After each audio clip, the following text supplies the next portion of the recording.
Good morning, Murthy sir. Am I audible?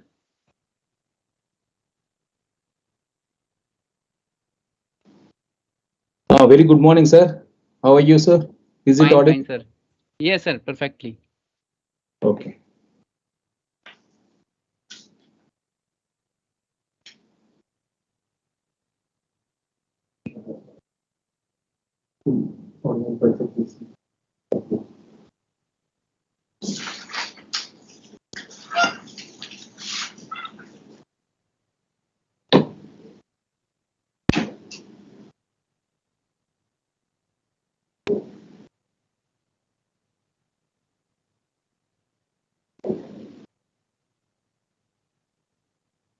So can we start? 112 candidate had joined. For Okay, sir. Yeah, sure, definitely. sure. Okay. So good morning, everyone. It's a great pleasure for me to introduce the speaker of the session, Sri CHAS Murthy, who is going to talk us about the managing risk in cybersecurity. Gently, Sri A.S. Murthy is an Associate Director of Center for Development of Advanced Computing, CDEC, Hyderabad. Sri CHAS Murthy is also a Coordinator of Information Security Education and Awareness, ISA project, Ministry of Electronics and Information Technology, New Delhi. Now, on the behalf of the Department of Computer Science and Engineering, I request to Sri A.S. Murthy, sir, please join for a talk, sir. Please, sir. So, thank you very much, Dr. Samayu. So, one of the good opportunity for me to meet all of you, the participants. Very good morning. Today, I planning to discuss about the risk management practice which we do generally in various critical infrastructures. Because CDAC is one of the organization, is a certain empanel organization where we use it to audit and assess the various infrastructures with respect to the banking, BSFI sector, power, oil and energy, and many infrastructures which we are now continuously doing this risk assessment. So maybe even though this is a one theoretical concept where to understand how we do risk management practices, maybe I will also show one of the method through Excel files how you identifying the assets and how we make that asset valuation and how to identify the criticality of the asset. This is one of the challenge facing by so many organizations, how to identify the a particular asset as in a critical. So that is where we try to discuss next 2 hours for this. And coming to the risk management in general is a detailed process of identifying the factors that could damage or some kind of disclosing the information or disclosing about your asset information. That itself is one of the threat for attacking because we are giving a chance to attacker by giving the information itself. So then how do we calculate this risk and those factors in light of asset value and countermeasures that cost implementing a cost effective solutions for mitigating or reducing the risk. So the overall process of risk management is used to develop and implement your information security strategies which support your mission wherever that you are working. As a student, as a research student, how you need to secure your information, your research activities. As a professor, when he is doing some kind of research activities and writing papers and even like in patents, all they has to be secure. The value of the computer may be a small, but the work you are doing that value maybe increases automatically. So this values depend on base to calculate the risk and threats and vulnerabilities. These are the things we need to understand as part of the risk management.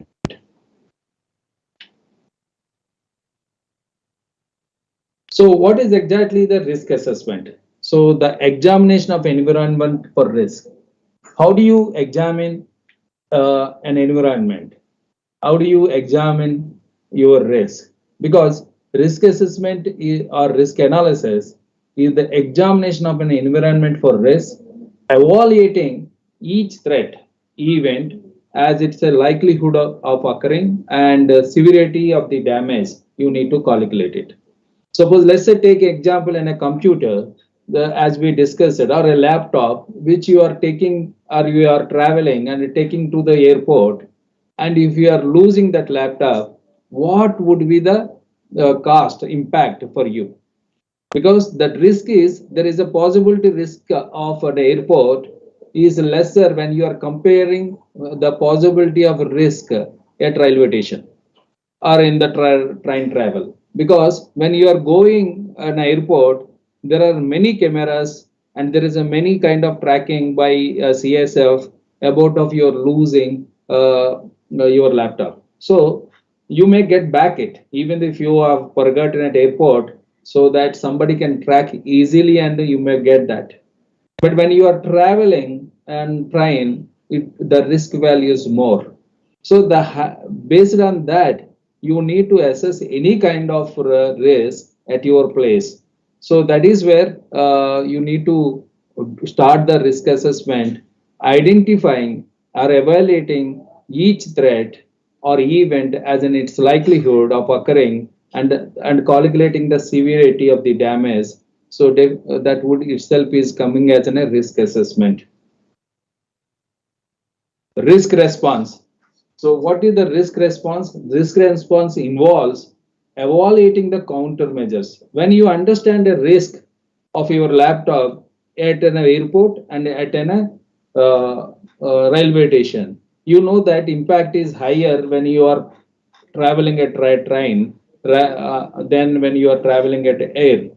So now you need to take or you need to give a kind of a response which is involves evaluating about the countermeasures, safeguards, and security controls using a kind of a cost benefit analysis. Because always we need to call for any kind of item and asset, there is a value. The value may be changing depending on how you are working. So the adjusting findings based on their conditions where you are traveling, whether you are in airport or whether you are in railway station. And also you need to take a concerns, priorities and resources, kind of you need to providing these for the particular risk response, and providing a proposal of response option in a report to the senior management. So when you are part of an organization, you started a kind of a risk analysis or risk response. So you need to calculate so that environment, based on the environment, understanding the impact, then you have to transfer. So providing a based on the management decisions, once you report it to the management, based on the management decisions and guidance, you need to calculate the selected responses and implementing at your infrastructure. And of course, you need to integrate into your security policy, because the policy says about how do you do this risk analysis. When you go for the ISMS also, ISMS standard 2013, ISMS is a kind of information security management system. 27001 is one of the standard to implement cybersecurity at your organization. The 27005 is talking about entire risk assessment, and risk awareness is required because of the risk awareness is kind of effort to increase the knowledge of the risk by individual. Like when you are part of the organization, knowing about the risk by yourself maybe good for taking the decisions. But however, if there are 100 users are there, 100 computers are there, each and every member must know about those things. Then only they can protect it. Otherwise, you cannot control 100 machines every minute as a system administrator or systems manager or an user. So there are 100 users are there. You need to give a kind of an awareness towards as part of this response. So let me see some of the some kind of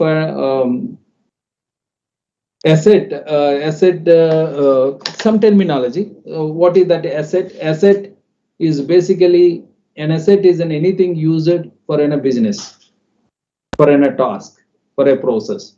If you are doing a kind of a research at your lab, at your institute, so that does mean that there are number of assets are required for doing that research. Am I right?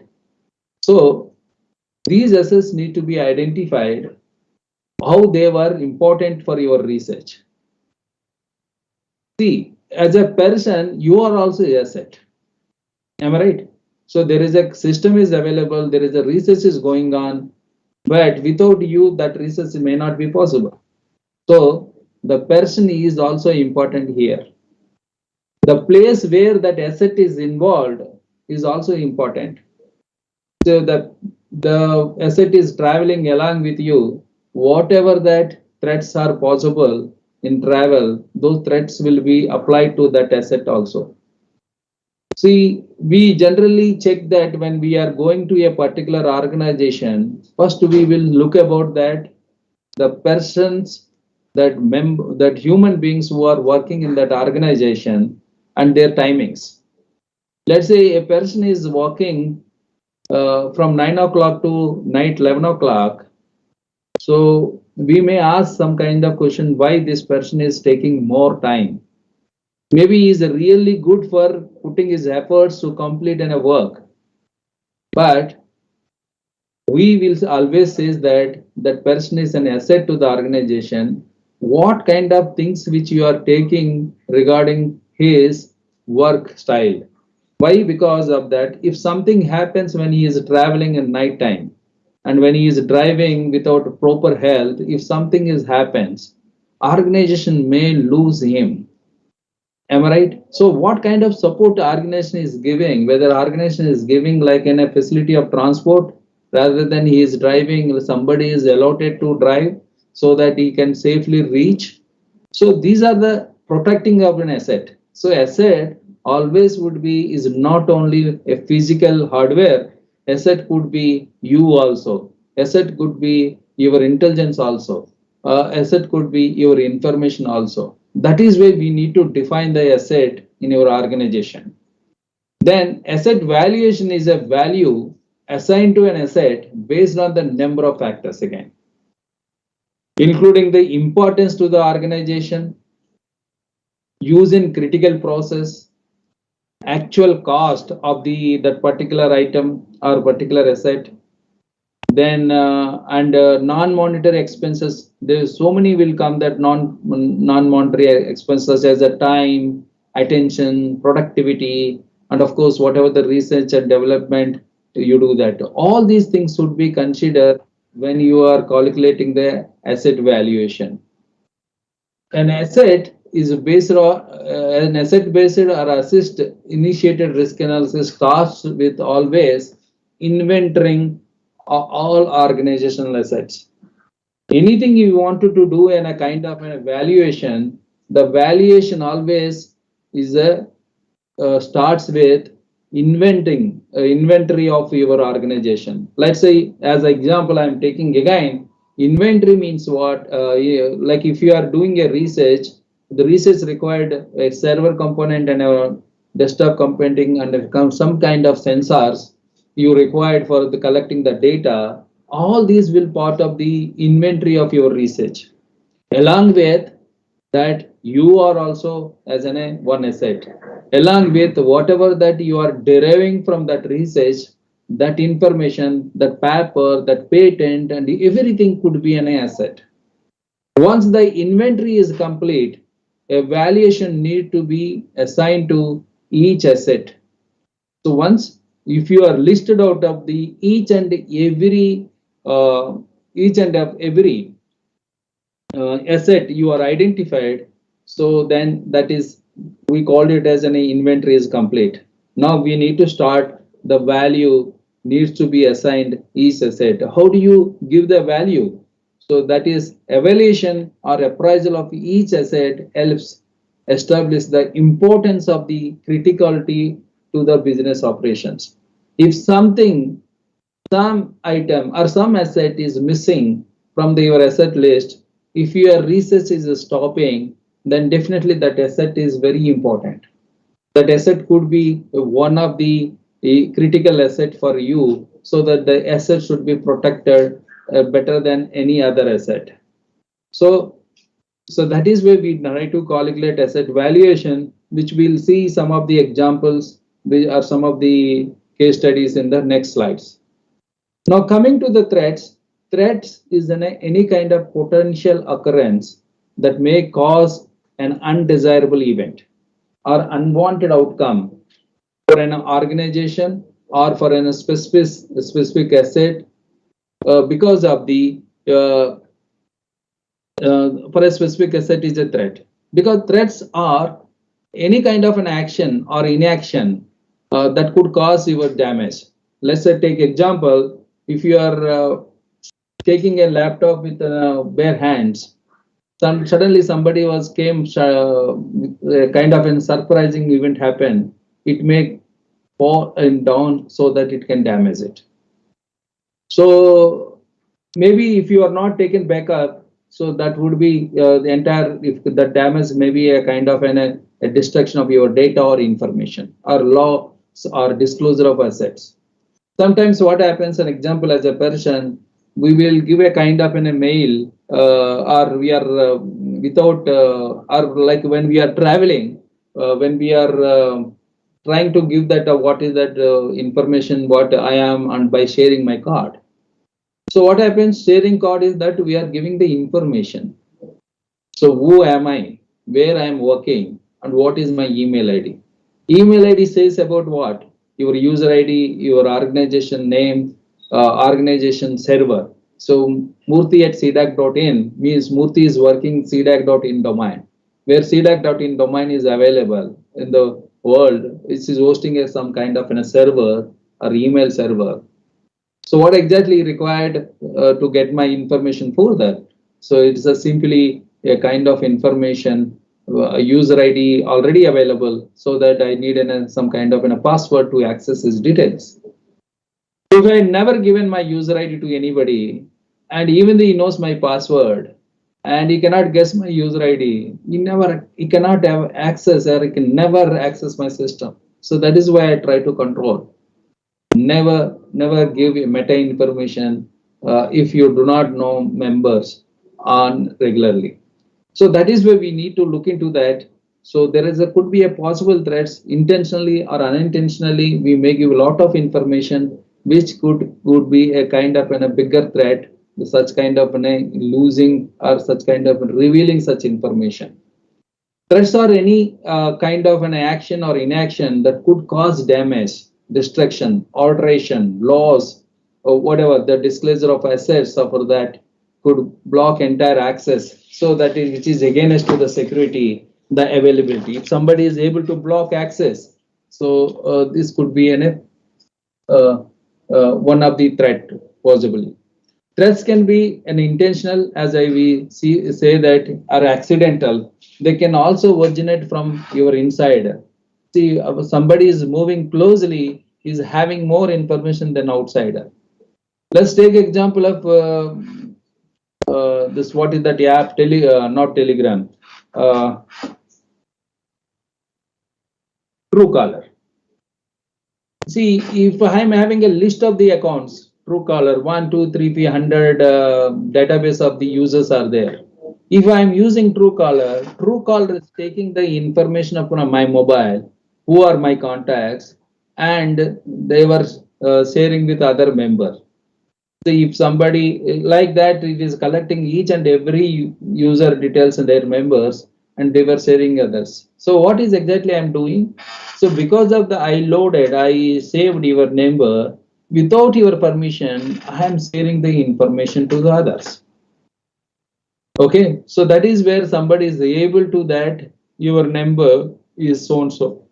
Even though he is not related, the third party person is not related, those they are able to understand what kind of mobile number you having. So that is where, of course, there is a like terms and conditions are there. If you are reading properly, then you will understand. But so by installing a Truecaller is my right. but that sharing your information is, I don't have any right. Am I right? So that is why we need to consider while using these apps what kind of threats possible to the others and even the you, so that you will understand what kind of threats are there. Now, if you look into the vulnerabilities, see the how these threats can possible. If we have a gap area, that gap area is critical. What could be the vulnerability? Vulnerability is in a gap area or in a problem within your system. Just like if you are getting continuously every month a kind of a fever to you, what kind of if whenever you are using the tablets Dolo 650, the fever is going out. But after 15 days, again 30 days, fever is coming back. So what could mean that? So this could mean that there is a problem in your body. Continuously, every 15 days you are getting fever means there could be some severe problem is there. Until that problem is solved, this fever problem cannot be solved. Like in I suppose, let's say your antivirus is cleaning your data regularly, but that threat is still coming and coming and again, and that file is coming and loading, and your antivirus cleaning. Of course, you are safe at that time. But why the same problem is continuing many times? In case if your antivirus is not there, what exactly happens? Definitely there could be possible. So that because of this some critical vulnerability exists, that's what the attackers are trying your system to use that vulnerability, and there are many threats they were running on that.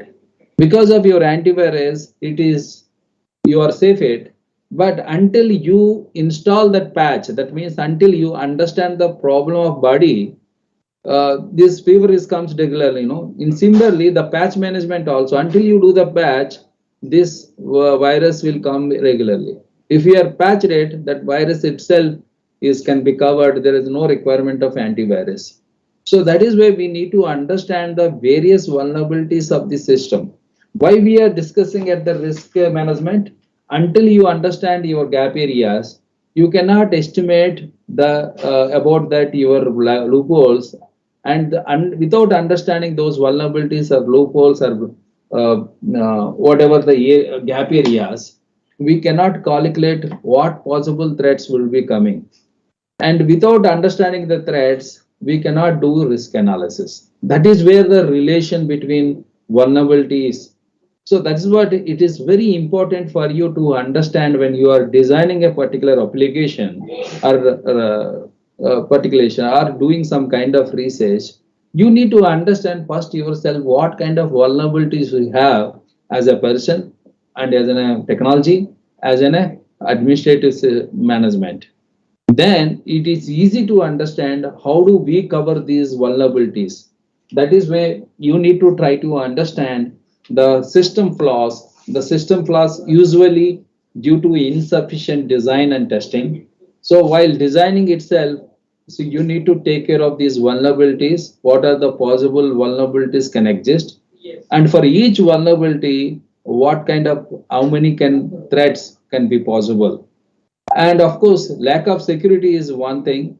If the security flaws are generally due to lack of attention paid to proper protection, like some of the what we discussed, like in a patch management. And of course, humans also do some kind of errors, will make many mistakes when they lack the necessary training and skills to understand cybersecurity and how to protect the systems for an attack. So vulnerability is nothing but, of course, this slide was twisted from before to this one. This as a, you know very well, vulnerability is nothing but a weakness of an asset or the absence of the weakness of a safeguard. So you don't have an antivirus in a system, that is itself as a weakness for your system to get as many as threats. Or you don't have a countermeasure for particular weakness of the countermeasure is itself could be a vulnerability.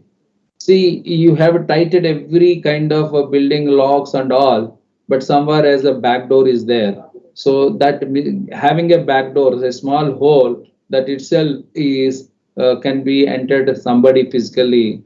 to your organization. That could be the vulnerability. See, the proper not covering the security walls itself could be a vulnerability. That is what weakness of a countermeasure is also could be a vulnerability. See, vulnerability is nothing but a flaw, loophole, oversight, error, limitation, frailty, or susceptibility, whatever that is a gap area that enables to a threat to cause some kind of harm to you. So what is the exposure? Exposure is the being as susceptible to asset loss because of a threat. So exposure always like data exposure, or my name is like CHS Murthy at cdac.in. See, that exposing of my user ID itself tells about that I am the person who is having this email ID.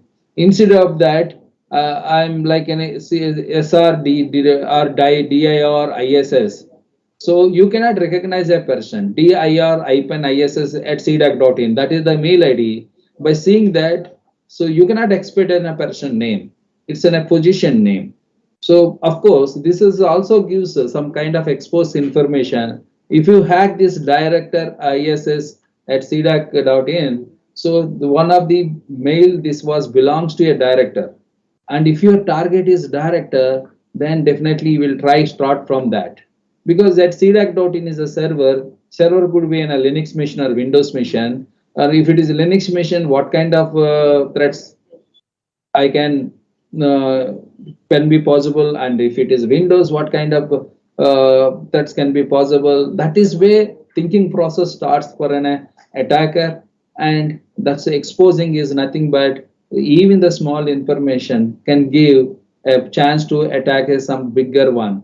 Exposure doesn't mean that realize a threat, because of an event that results as loss, and an information exposure which is possible for an event that results as a loss are actually occurring, just that there is a potential for harm to occur.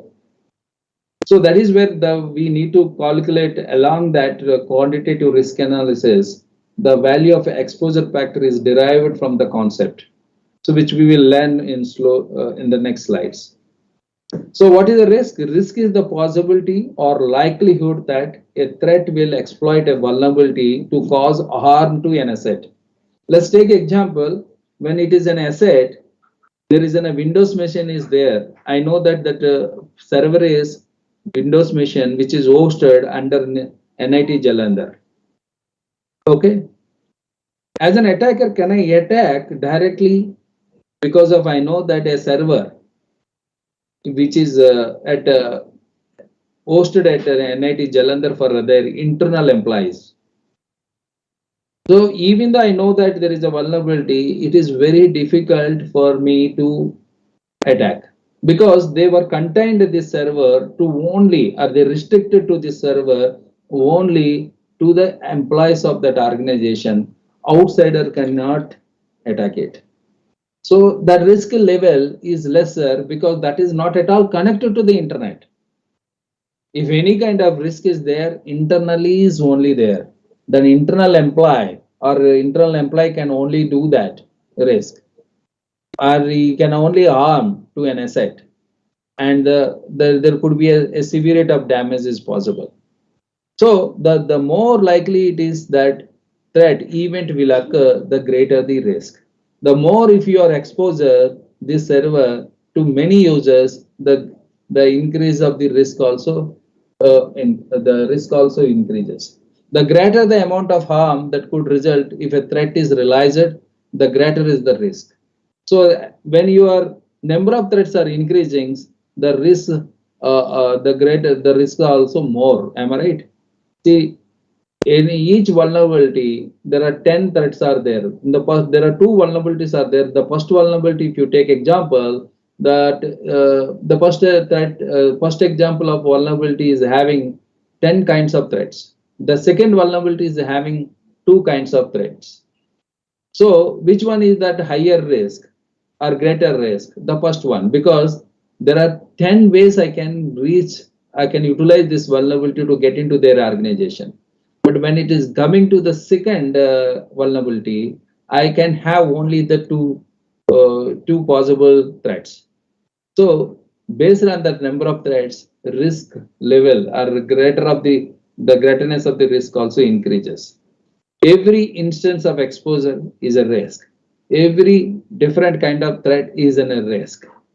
So that's what risk is always calculated as a threat into vulnerability. If one vulnerability into different 10 threats, there are two vulnerabilities. One vulnerability is having 10 threats and another vulnerability is having 3 threats. So 10 into 3 into 2. So that many possible risk will be goes.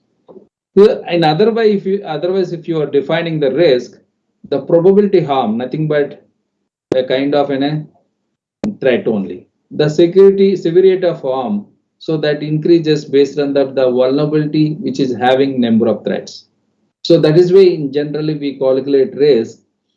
And now we look about that safeguards. A safeguard is a kind of a security control or protection mechanism. So because once you identified asset, once you are made an evaluation, once you understand risk or number of threats, now when you know all these things, definitely you can start thinking of that how to control them, how to protect them, how to countermeasure that the possible threats and risks. So for your with respect to your thing, your asset.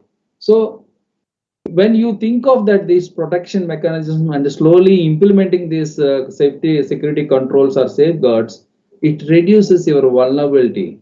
See, your desktop system is having a vulnerability, but that vulnerability can be stopped at your firewall not to access, so that it automatically reduces risk. If there is no firewall and you cannot control it, the risk increases automatically. That's what a safeguard is in any action or any product that reduces your risk through the elimination or lessening of a threat and vulnerability.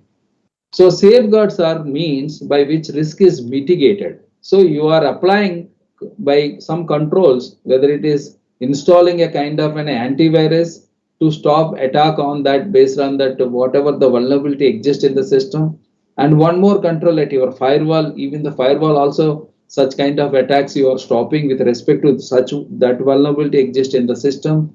All when you are increasing as many as safeguards for to mitigate a particular risk, so this your problem is solves or you can reduce the risk. So it is important to remember that the safeguard need not involve the purchase of a new part. Within the existing products or which you are having some kind of an existing system itself, you can use it like reconfiguring the existing elements or even removing the elements from the infrastructure. If that valuation is not that much important to your business, removing that particular asset is also is one of the reducing or implementing a kind of a safeguard. Now you need to understand what is an attack and the breaches. An attack is basically is the intentional a kind of an attempted exploitation or intentional exploitation of a vulnerability. So somewhere in the remote system there is a vulnerability is there.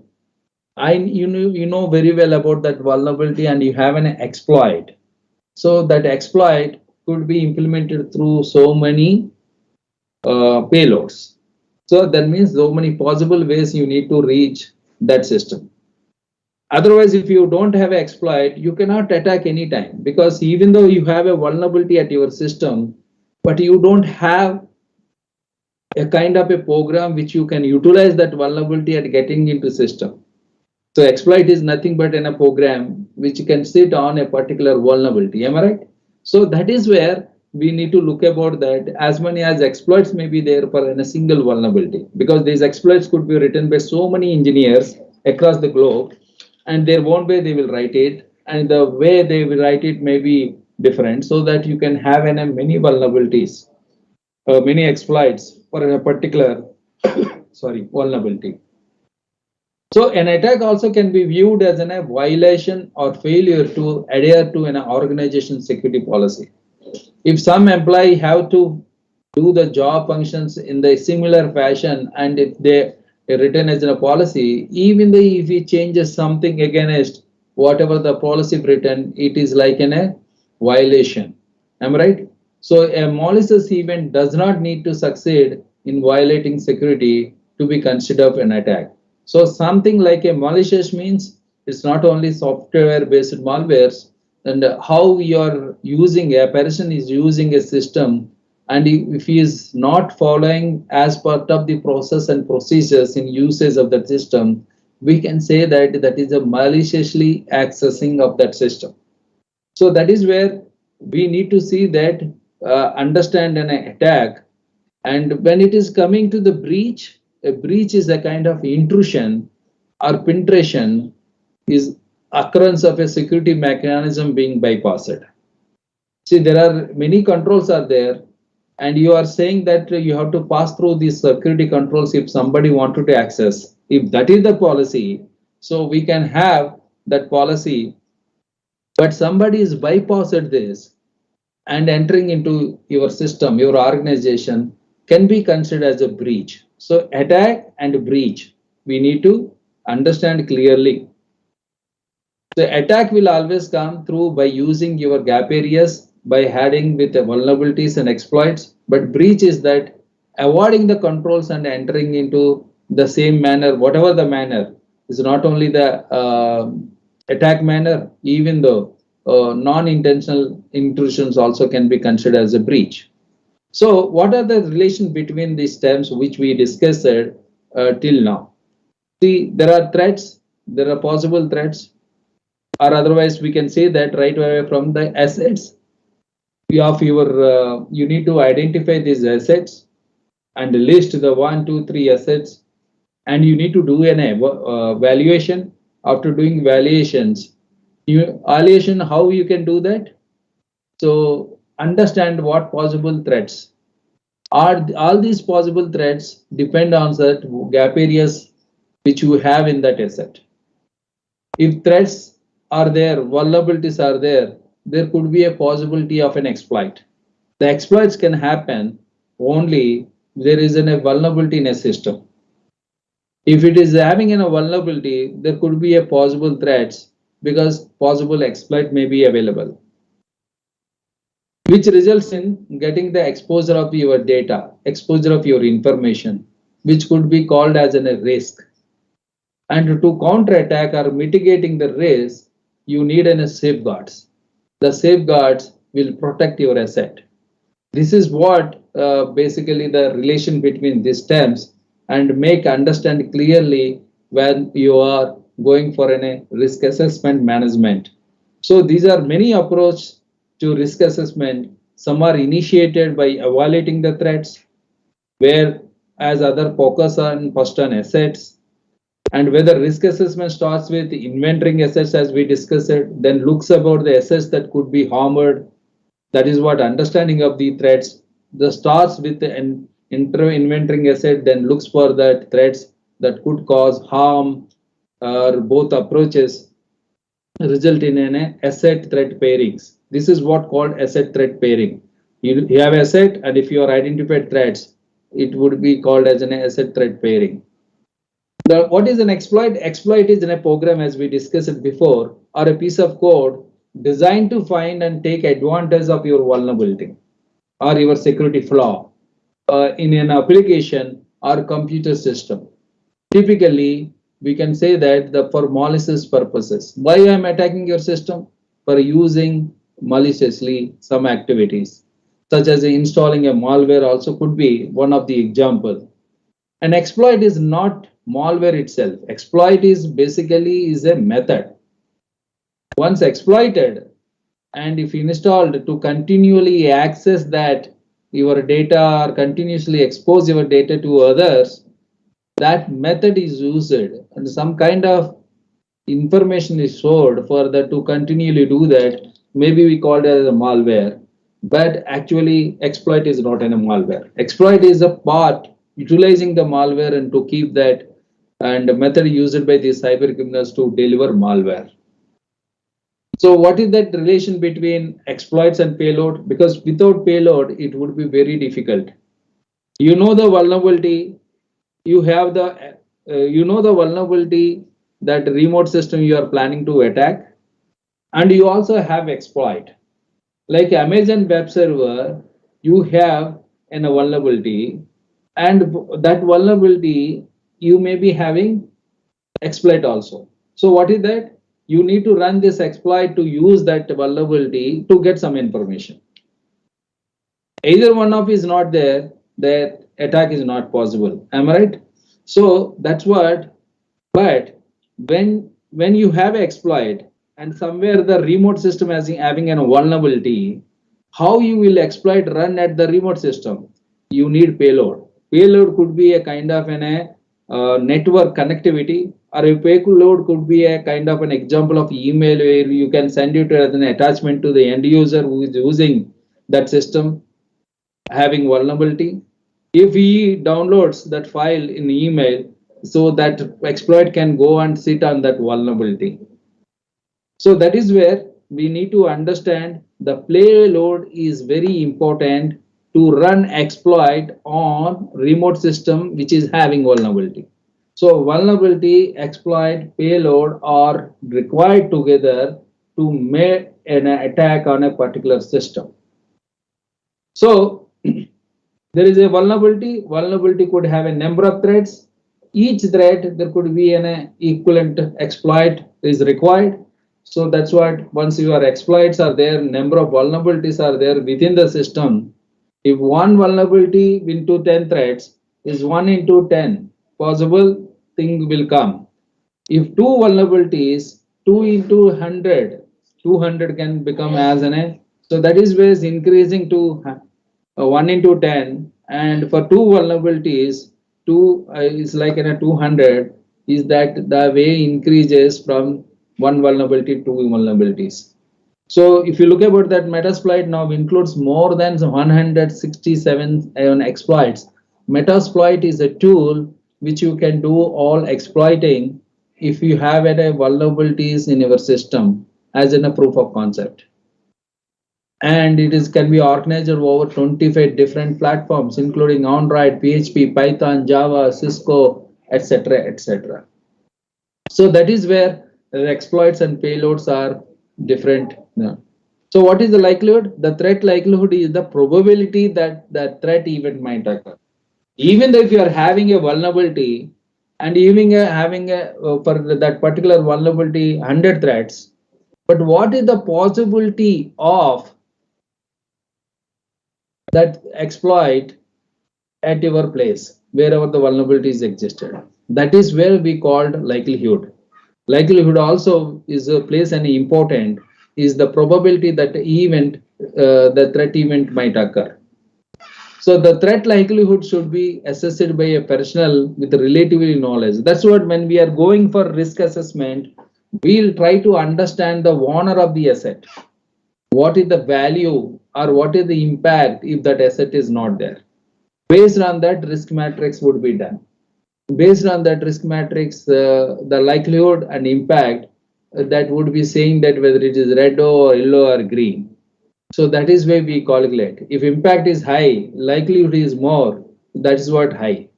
If impact is low, likelihood also is very low. Then risk is very low. So that is where we call it likelihood is playing an important when you are calculating the risk. Now, what is impact? Impact can cause if you have a kind of some vulnerability, and there is a threats are there are exploits are there, the impact is very high. Impact may be a kind of a result in the theft of valuable sensitive data like medical records.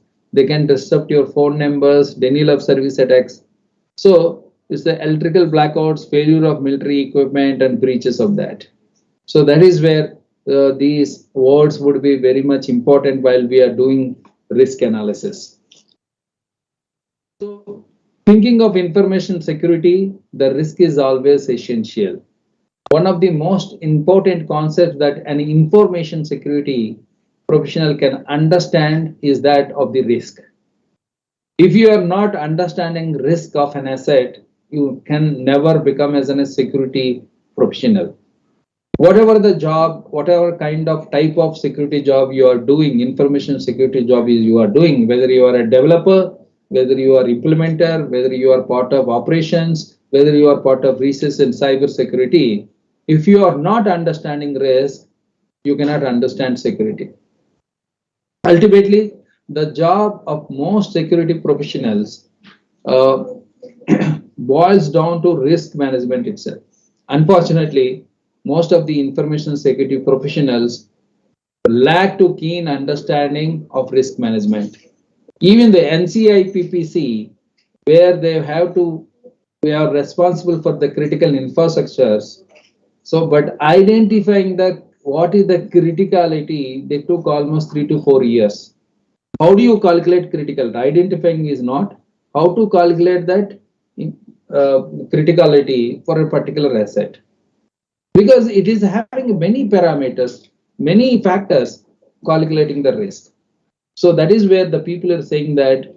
So understanding of the risk management principles and simply makes recommendation without any appreciating the risk ramifications of that particular organization. Security professionals, because security is concerned with managing the risk to business. When you are part of the business, so when you move to the enterprises, business is very much important. So for that, they create a number of processes, including the risk management also. So even though you need to consider your research activity also as a business. See, writing a paper is a business. That paper gives you value of yours. Based on the good papers, that your research also increase the value. Am I right? So that you need to treat as a business only. But businesses does not or do not care about the security. As I said, their important motto is the business only, earning money. They care about only business. So the risk assessment process begins with identifying the assets. And if you wanted to read further in detail, you can download this NIST SP 830 document, and which talks about that all kinds of the risk assessment. So how asset identification helps? So basically, in order to do managing the risk must be understood. So in order for risk to be understood, we have to understand the assets first on which the vulnerabilities exist. We already discussed about this, how that asset is important. And that's what we always say, is that asset identification is the key phase of risk analysis process. Simply having an accurate inventory of information system provides the difficult to many organizations, because let alone understanding the impact if the information system were to be compromised, if two is focusing asset identification on critical information. So because in order to for the risk to be understood, we have to appreciate the assets on which vulnerability exists. Based on the vulnerabilities, only we can calculate as many as threats. Based on the threats itself, we can calculate the impact also. So inventory assets and assess the role of the organization. And when it is coming to the asset evaluating the assets value, what would be the impact? That's what we discussed. Impact is very much important. And after understanding the vulnerability, what kind of the impact if the asset were unavailable? What would be the impact if the data associated with that asset were breached? Let's say, like if we have a booked Air India ticket during the last year or before the Air India user, so your information is with Air India. If somebody breaches Air India, the entire data may be going that. What is your involvement here? Because booking of your ticket, you have given your email ID, your phone number. That is where you may lose some information, and they may call you. They may say that something like they may offer you. These are the type of attacks can happen. So that is where you need to calculate risk. When I'm giving my data, what kind of risk we have? Understand how uncertain the data obtained is, or how uncertain the data is they are taking from us. understand the major challenges associated with could be a kind of a qualitative analysis, which we'll discuss next slides. So now understanding, as you already we defined, a risk is nothing but threatened to vulnerability. The simplified risk definition might give the impressions that these calculations are easy to perform, but however, the definition gives a false sense of simplicity. Simply, if you take that, like in a risk equal to threat into vulnerability is one of the kind of looking very easily, but identifying that what kind of threats with respect to that vulnerability maybe is very difficult. Am I right? So that's what, to decrease risk, the professional has to do is to decrease the threats or decrease the vulnerabilities. That's what we always say, is that patch the vulnerabilities so that risk is automatically making down. Seems to be straightforward. If you have unlimited time and money and you don't worry about like Elon Musk, you don't available of all these risk, because he will always look about that profits what he invested. So most organizations may be having a limited on both these resources, which forces decisions to be made about which threats or which vulnerabilities to decrease and how much they will be decreased with various countermeasures. Okay, so but calculating the values can be quite challenging. And as we discussed, risk equal to threat into vulnerability being exploited by threat. A vulnerability can being exploited by threat. So that's what multiplication of the threat into vulnerability. If number of threats are more, that increases the value. To mitigate this risk, understanding the both threats and vulnerabilities as well as their dependency is very much important. Oh, this is not working. Okay, there is a question and answer is already given. So because in urgent, I didn't able to this. Let's say take example of this question. Simi is responsible for her organization security, or you are responsible for his organization security awareness program, and concerned that changes in technology may make the content outdated. Am I right? So what control can she put in place to protect against the risk? Answer is also is there. So maybe you are not shown at that much interest. The options were given: gamification, computer-based training, content reviews, live training. So basically, this is what the question if you get. You see, these are the questions. One of the question is came from the CISP examination. And when you are thinking that the organization security awareness program, because when we first slide itself, we told that everybody should aware about their asset. Everybody should aware about what kind of risks associated with that asset.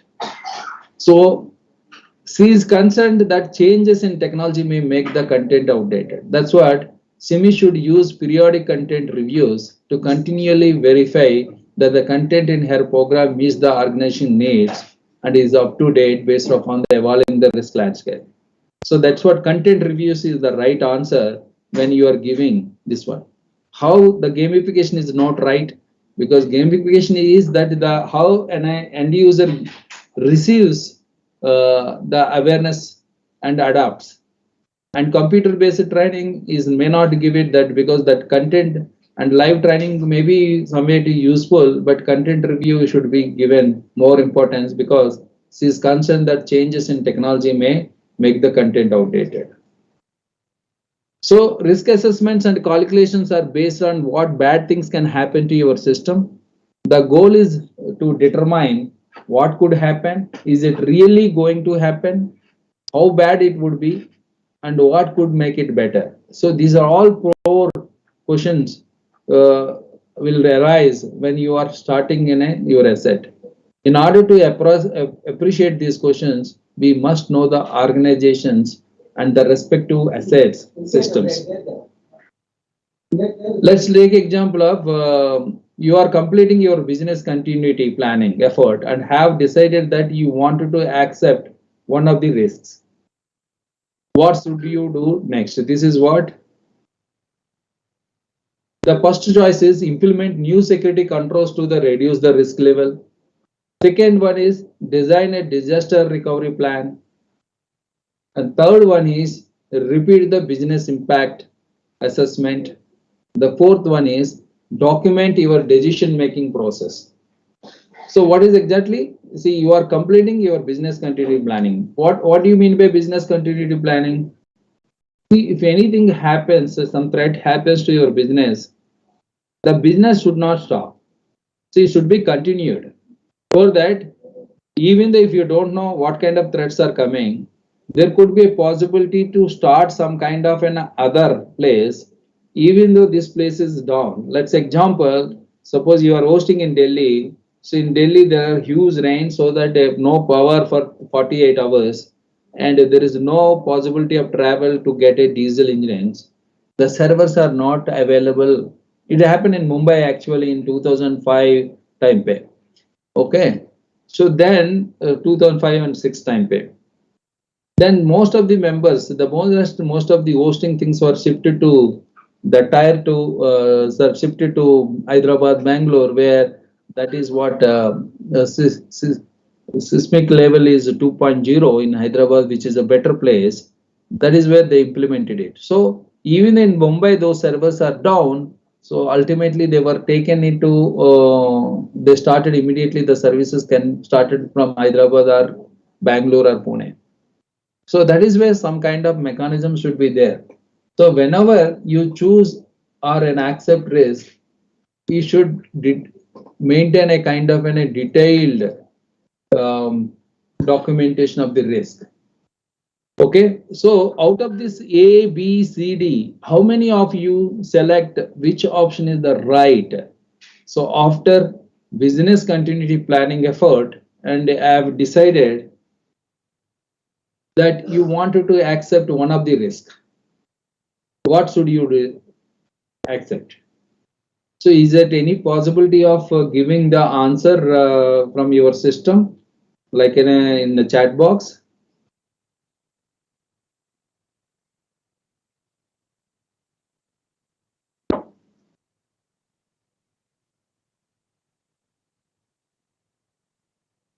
So whenever you choose to accept a risk, you should maintain a detailed documentation of the risk acceptance process to satisfy auditors in the future. Because as I said that we always go for auditing. This should happen before implementing security controls. Designing a disaster recovery plan is important. As I said in the example itself, and a disaster recovery plan at Hyderabad should be prepared. So answer B is the right answer. Why it is new security controls? See, you are started a continuity business continuity means you should have already that particular security control or policy and all. The controls is not required. It's the availability question. That's what A is not right. Repeat the business impact assessment as many as times, even though if you are repeat that business impact assessment, because it's in a business continuity, you need a disaster recovery plan. So that is what C is also not right. And document your decision making process. So that is where business impact analysis, this one is there. So every document decision making process is also is one of them. So designing a disaster recovery plan, repeating the business impact analysis is important. So now coming to the back to risk analysis, the simple equation which we have made it, risk equal to threat into vulnerability, and risk analysis is the application process. So for that, determine where the level of risk is unacceptable is one of the main goal for that then that is nothing but selecting the right countermeasures so that your risk can be removed or risk can be reduced to as much as low. So that is where selecting the right countermeasures is very much useful for doing a risk analysis. And of course, these are two types of or two primary approaches are qualitative and quantitative. That is why we need to learn one by one. So let's say take example of Tony is developing a business continuity plan and is having a difficulty prioritizing resources because of the difficulty of combining information about tangible and intangible assets. So what would be the most effective risk assessment approach to him to use? So whether it is a quantitative risk assessment and qualitative risk assessment, or neither quantitative or nor qualitative, or combination of the quantitative and qualitative. So these are the choices you may get it with respect to this above question. So basically, as per the Tony would see the best results by combining elements of the quantitative and qualitative risk assessment, because this it definitely excels at analyzing the various financial risks, while quantitative risk assessment, because number of things are there, number of items are there, quantity is there, the financially they have to benefit, or financial risks may be higher. That's what combining both qualitative and quantitative would be the right decision for this. So what is the quantitative risk analysis? And a business point of view, more desirable than quantitative analysis, because even the one particular asset is having a number of vulnerabilities or number of threats. If there are multiple numbers are there, so they are coming as under quantitative analysis. And because one is affected, everything can be affected. So that's what quantitative risk analysis could be possible. Business point of view, majorly they will select quantitative analysis and attempts to provide precise numerical values to the risk assessment. They will calculate like a 5, 4, 3, 2, 1.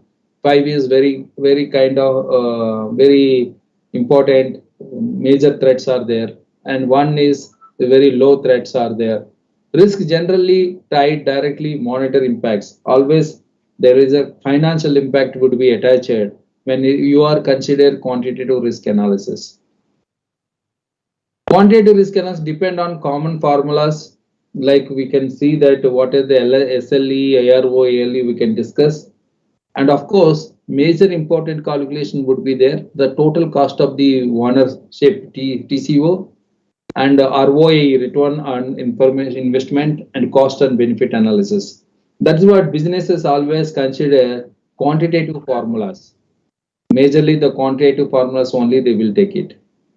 So now coming to the formulas, so key formulas which we adopted for that risk management is that asset value.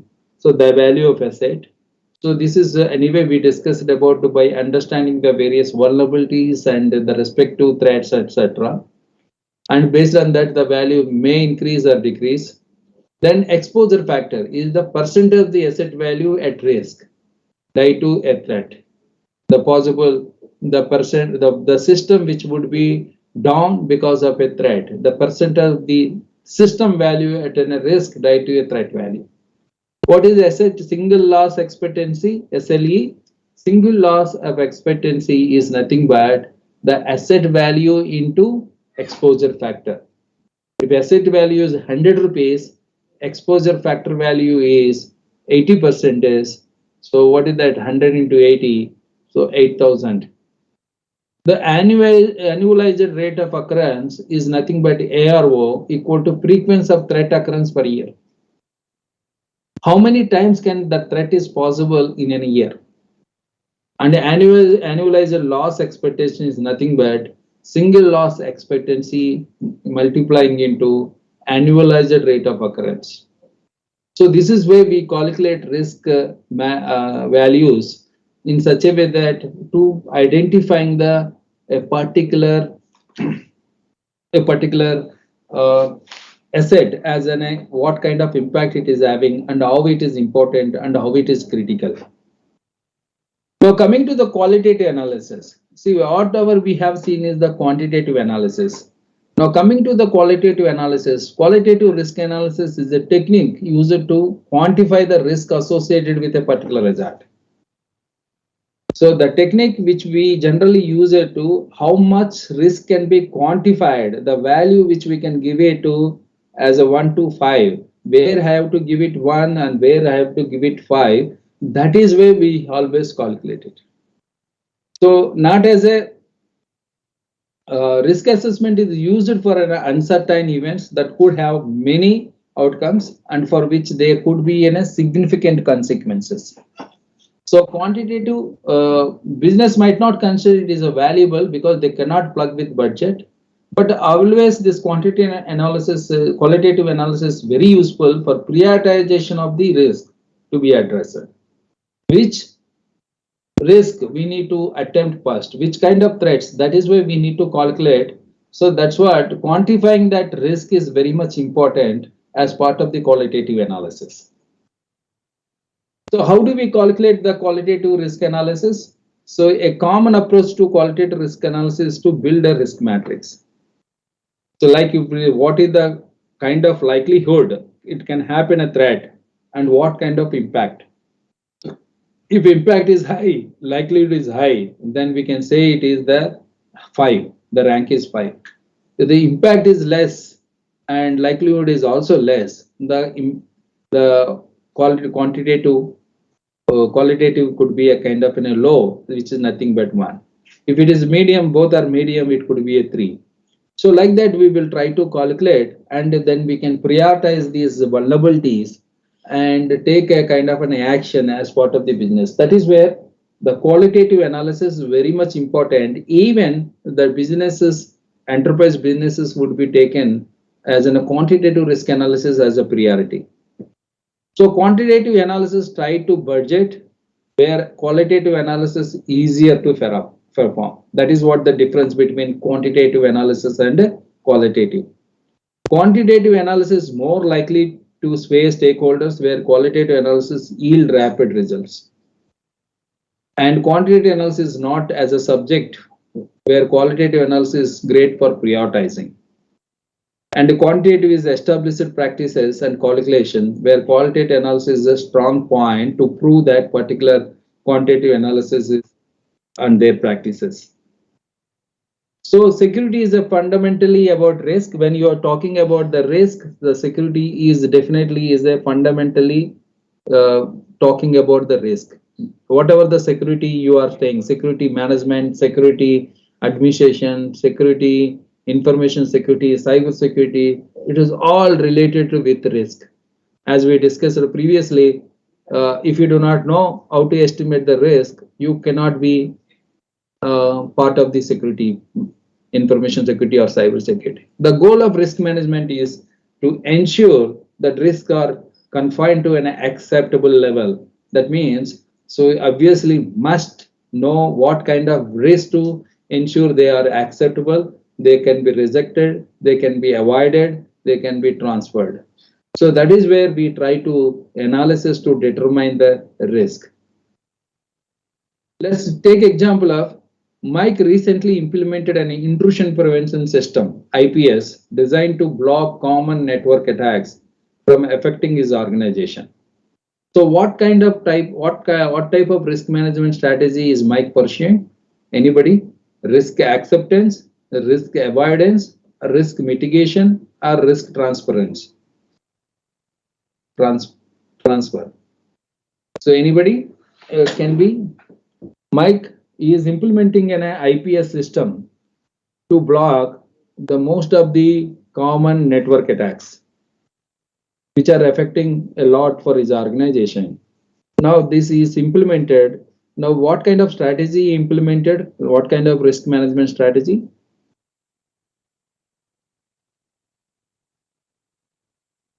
The one candidate has written mitigation. Mitigation, am I right? Yes, rightly correct. Because risk mitigation strategy attempt to lower the probability and also impact of the risk occurrence. So when you are implementing IPS itself identifying the intrusion detection, some kind of detection and stopping based on the whatever the signatures, based on that the technology is using by IPSs, so that the organization can save with respect to that save. So when number of threats are reducing, risks also automatically reducing, or that threats are not at all coming towards that applications. So it is could be called as a mitigation. So risk mitigation is the right suitable answer for this. Now, how do you prioritize the risk reduction?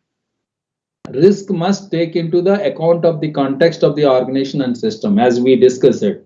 The first step, risk is also based on your asset and what asset is having, what kind of threats are or what kind of vulnerabilities are this particular risk asset is having. That is where we are understanding the risk. And not all vulnerabilities are created equal, am I right? So there could be a many vulnerabilities with respect to an asset, but each vulnerability may be a different.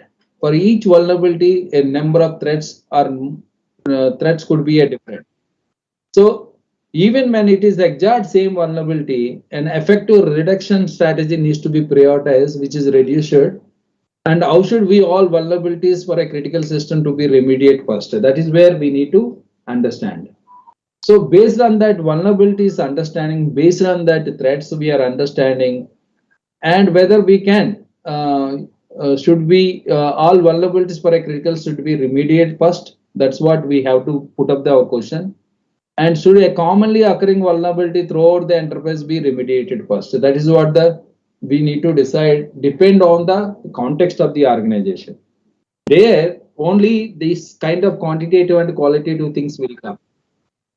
Like if a particular vulnerabilities are there in a system is important, or one vulnerability which is affecting entire organization systems.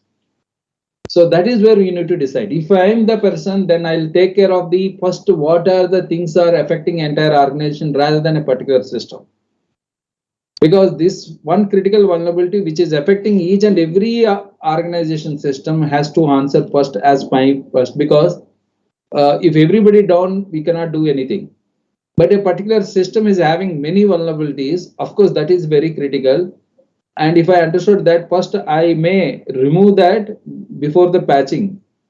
So that is where we need to look about that. Sometimes this server, if otherwise that one system is a server and having a more impact on your business, what happens? The server needs to be taken first. Am I right? The server is also not only in your entire organization system, it is also hosting other your business clients also. If that system affects, it may go down. If it is gone down, your business impact is more than covering all systems also. So the approach is always depend on the business and potential impact to consider that it is about two questions. So whether you will take all systems which are affecting or which you are taking one vulnerability, many vulnerabilities in one system. Is that depend on always your business impact is. So system-specific risk analysis, individual system risk postures are analyzed generally. Particular threat, vulnerabilities, and controls are assessed. The impact is based on the particular information system, services provided, and data. So when you are considering a single system, the system is based on what is the importance and priorities. Only if it is not available, what happens, what kind of impact happens. That is where we look into that. Am I right? So we will see that this one. James is conducting a risk assessment for his organization and is attempting to assign an asset value to the servers in his data center. So he is planned to do a kind of risk assessment. Now he is trying to put an asset value to the servers in his data center. The organization primary concern is ensuring that it has a sufficient funds available to rebuild the data center in the event it is damaged or destroyed. So organization is having a lot of money, so they can rebuild the data center in the event it is damaged or destroyed. So now, which one of the following asset valuation methods would be the most appropriate in this situation? Is the purchase cost, depreciated cost, replacement cost, opportunity cost. Purchase cost means what? Any kind of item, whatever the cost which is have, you can purchase it. Depreciated cost means when you are buying an item or an asset, and when the time spends, the value would be that particular asset would be reduced. Am I right? Or when that value replacement cost is nothing but when you are changing the servers items from your data center, and based on that, what is that like in a buyback? So that replacement cost would be coming in the picture. The opportunity cost is basically maybe sometimes what happens if in urgency the client demands double the cost. He is looking like an opportunity. So now if this is the one of the choices, what could be the choice is suitable for above the case study? If anybody is there.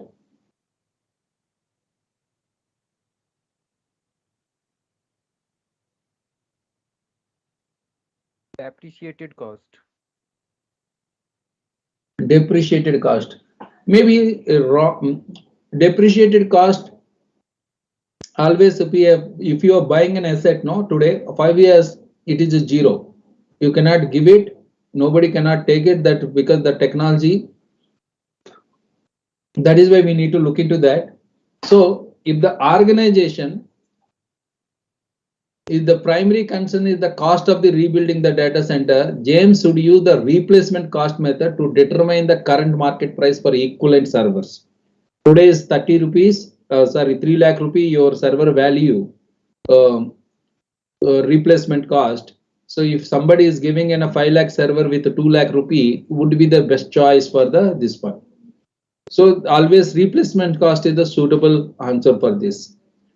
Now risk determination. Determination is basically, as we discussed and I repeated many times to understand, to put in your mind. So you need to understand threats and their motivation. The threats can be possible based on the vulnerabilities of your asset, whether it is an individual asset, total entire system. So it is very important to understand a particular vulnerabilities, and moreover, the likelihood of exploitation. As we discussed, there is a threat, plausible threats are there, plausible vulnerabilities are there, then exploits are there, then even payloads are there. But it is very important to the likelihood of exploitation is very much important. So then it would be easy of risk determination. Sometimes what happens, all are there, but in a defense organization system, all are there inside. You know that when you hesitate and understand that when you are taken demonstration, you understand that the more are there, but only that payload is not there. And how to reach them you do not have. So that way likelihood is very lesser into such kind of system from outside. So the risk is also becoming slowly to the less. But it is a public server which is having the access directly on public, is the risk maybe is higher. So we need to understand CIA impact if it is exploited. What is that CIA? Confidentiality, integrity, and availability impacts. If your server is exploited, what kind of confidential data is exposed? What kind of integrity can against the integrity can happen? And even some denial of service attack happens, so whether it is really available or not. So these are the impacts we need to understand for a particular asset or any kind of asset in your organization. So understanding those controls that could limit the impact or decrease the likelihood. When you are trying to decrease the likelihood, so almost you are able to control those things and perform this calculation for each particular vulnerability on each system and aggregate the scores and finally determine the overall score is important. Now, excessive risk. What is the excessive risk does not necessarily mean a lot of risk. Simply means that the level of risk is unacceptable to the decision makers. Many vulnerabilities are there and you are hosting that server in public. Anybody, anytime, within a minute, they can hack and make it down. So this is what we called excessive risk.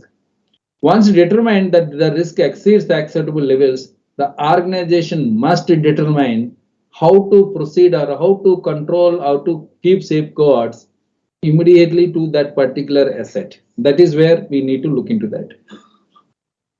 Now, risk mitigation. What is the risk mitigation? Risk mitigation, taking action to reduce an organization's exposure to potential risk. Either you fully remove the entire the risk mitigation. That is why we need to look into that. The most obvious approach to access risk is that to attempt to reduce the risk to an acceptable level. Unacceptable level to you have to making into acceptable level. So decreasing of the risk is much important while doing mitigation. So this is a jewelry store. You take an example might mitigate the risk of the threat by having a security system or even a security guard at the entrance wherever it is required, and security controls at 24/7 who is trying to buying, who is trying to steal, and in the name of buying they will try to steal. So each and every point where the customer is sitting in the jeweler office, so keeping those things so that and informing them everybody that these are cameras are there, this itself can be reduce the risk. So risk mitigation is much important to stop risk from the turning into the issues that can affect the entire system. So what are the consequences like likelihood? If you are further defining the likelihood defined into there is again 5 types. One is rare. Rare means it's a conceivable, but only to extreme occurrence, like once in 100 years, if it is possible, that kind of thing. Unlikely. So the ranking we are giving 2 because it hasn't happened, but it can happen once in every 10 years. That is what unlikely. Possible. So it can be possible. It can happen in every year or once in a year. That is possible. Rank 3. And 4, it could easily happen once a month. And almost certain means it can happen anytime, means a week or day also. That is where we calculate likelihood. When it can impact consequences, insufficient, insignificant means no injuries, no minimal financial loss, or no possible threat at all. Minor means first aid treatment, and we can do patch it and we can control it. Medium financial loss, or installing like rather than patching, we are controlling through IDS IPS, but we are not able to stop it. Medical treatment, high financially, it's like how do you calculate consequences numbering 1, 2, 3, 4, 5, 1, 2, 3, 4, 5 for both ways, which we can give it. So mitigating the risk, mitigation strategies are the most common outcome when an unacceptable level of risk is identified and excessive risk is there. So you need to identify them, protect them, detect them, respond them, and recover them. And because it can come in many flavors, like focused on reducing motivation of the threat agents and reducing the number of vulnerabilities in your system that can where that can be easily exploited, because or otherwise implementing the control and externally. Reducing overall the impact of explosion, even if you are not able to reduce the vulnerabilities, but controlling that firewalls, stopping that remotely accessing those vulnerabilities, and reducing the likelihood that threat can exploit vulnerability. These are the things we need to require for managing the risk. So the NIST cybersecurity framework is always tell that the mitigating the risk is as again 5 types, like identifying the risk, protecting the risk, detecting the continuously the possible risk against that risk, and respond with some controls and recover it back. Yeah, this is not having clarity. So let's be Hall system. This is one of the example. Hall systems recently decided to stop offering public NTP services because of fear that its NTP service would be used in amplification DDoS attacks. NTP services means nothing but news time protocol. That means whatever that Hall, Hindustan Aeronautic Limited systems using servers across their geographical locations, the same time should be there, so that they will talk to each other with these news time protocols so that time synchronization purposes. But in the name of that, that servers may be having some kind of vulnerability. There could be a possibility of amplification of DDoS attacks. So what type of risk management strategy did Hall pursue with respect to its NTP services? By stopping them, risk mitigation, risk acceptance, risk transfers, or risk avoidance. Anybody?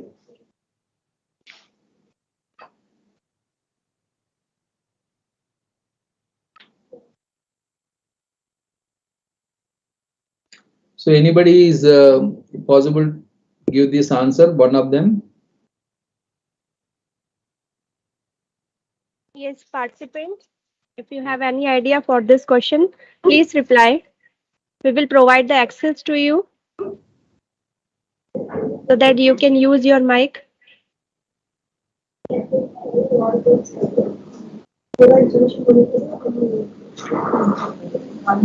From one answer, we will find from Pallavi Khatri, avoidance.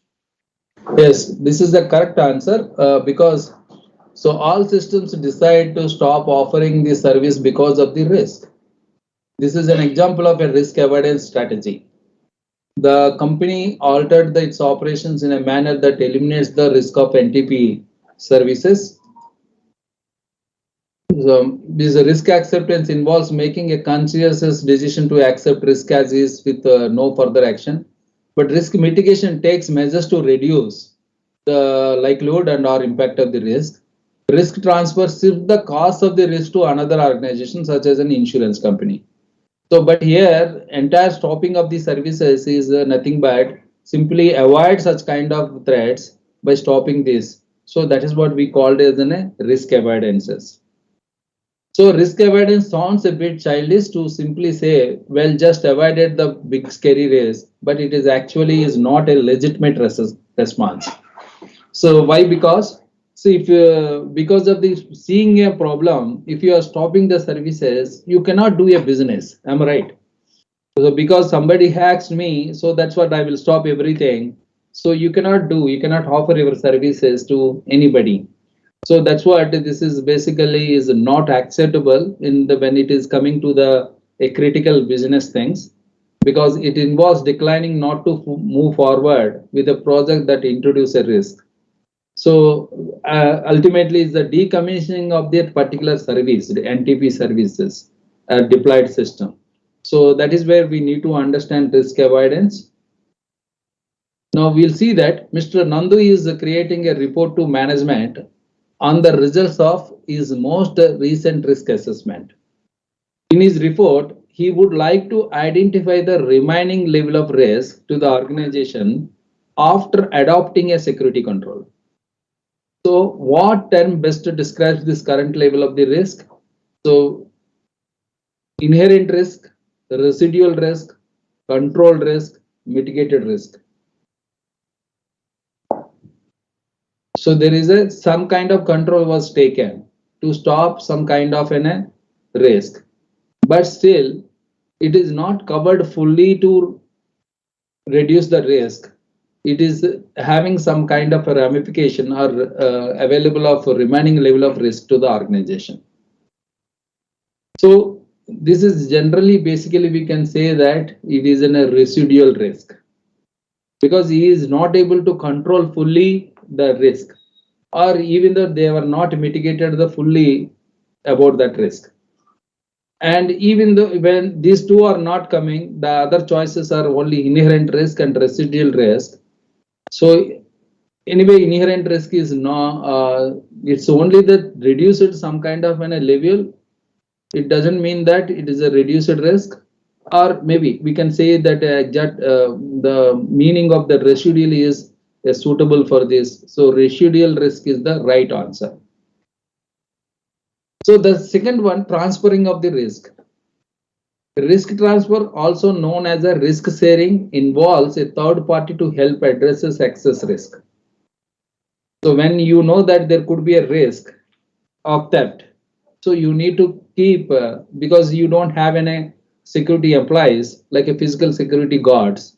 So you may be giving this job to another company, third party company, where they can deploy some police to protect your risk.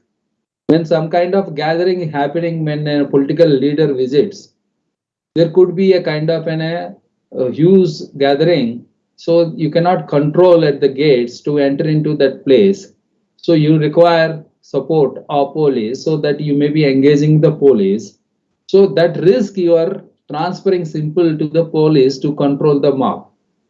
Similarly, when it is coming to the IT and ICT systems also, whenever you feel that some kind of risk is there, when you are not able to do that, this could be transferred to the third party to implement those tools.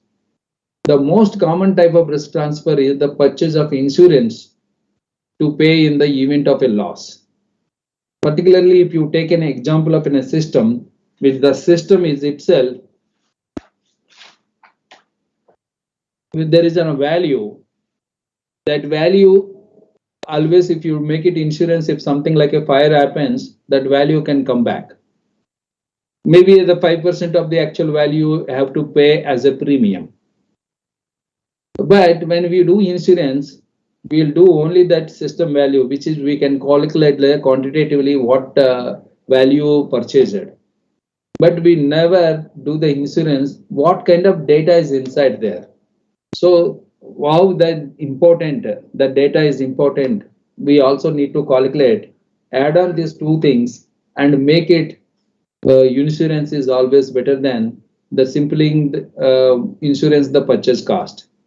So another approach to risk sharing is to outsource the risky system application to a third party.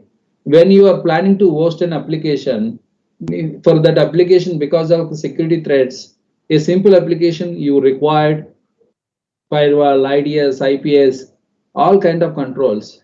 Instead of that you hosting at your place, simply transfer to a data center or simply transfer to a cloud would be the better choice for security operation rather than implementing. Because if you are wanted to implement it yourself, 10 lakh application, you have to procure another 10 lakh firewall, other thing, because of the importance of the data. And if that is taken care by with other organization, third party organization, security and all, with the 10% of the total value which you are keeping, so it is always better transfer the risk to the third party. So that is where some kind of risk can be transferred third party. So nowadays that cyber insurance is coming up, but I do not know what are the terms and conditions. So for that also you need to take care of the various security aspects of the policies, procedures and implement properly. Then only the cyber insurance would come. I mean, even the data breach, cyber insurance is intended to pay out if an organization is breached. And of course, there are some kind of loopholes and exceptions while we are going for this insurance, but it's not. Why? Because of that, risk modeling is very much difficult, and there is a definitely depth of solid historical data of actuaries are to leverage and required for claiming such kind of insurance. Now, other concept is accepting risks. So whatever that, let it go, because so when I'm hosting in an application with a value of 10 lakh rupee, the data, including the data value, but for protecting them, it is costing about 1 crore rupee. I cannot spend it, because 10 lakh worth of system, you cannot spend 1 crore rupees. Am I right? So let it go, 10 lakh instead of spending in a 1 crore. And the possibility of that going 10 lakh is also sometimes depend on the likelihood of the thing happen. So you need to accept that kind of risk at that level. So the organization will have accept a certain level of risk, which is called as a residual risk. Even after additional countermeasures are employed, some level of risk will likely remain. The residual risk occurs explicitly, and formally risk acceptance is implicit. So risk acceptance is automatically it can be considered. According to this, accepting risk does not mean that organizations simply did not perform the analysis. They performed the analysis and accept whatever the risk they might have, because of that is this approach to the risk management. Choosing not to employ additional evidence, transfer or mitigation measure to also risk acceptance. When there is a no possibility of the risk transfer, risk mitigation, and also then only we can consider this risk acceptance.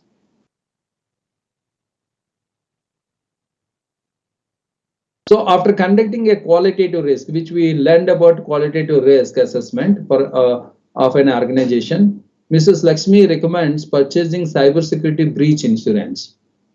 So what type of risk response behavior is the recommending?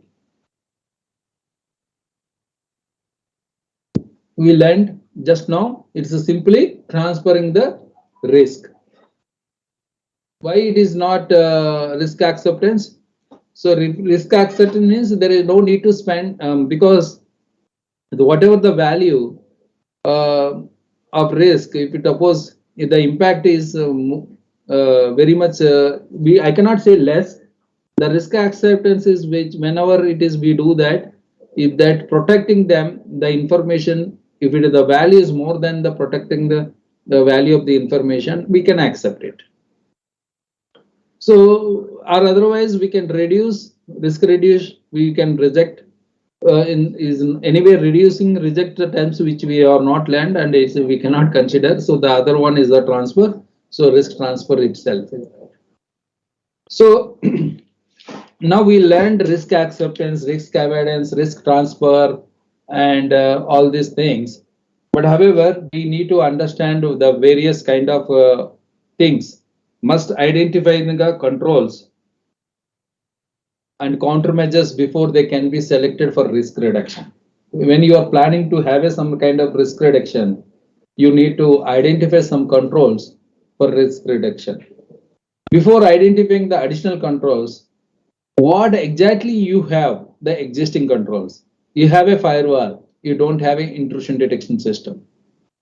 So that is whether we can stop with them firewall so that we can reduce some kind of risk.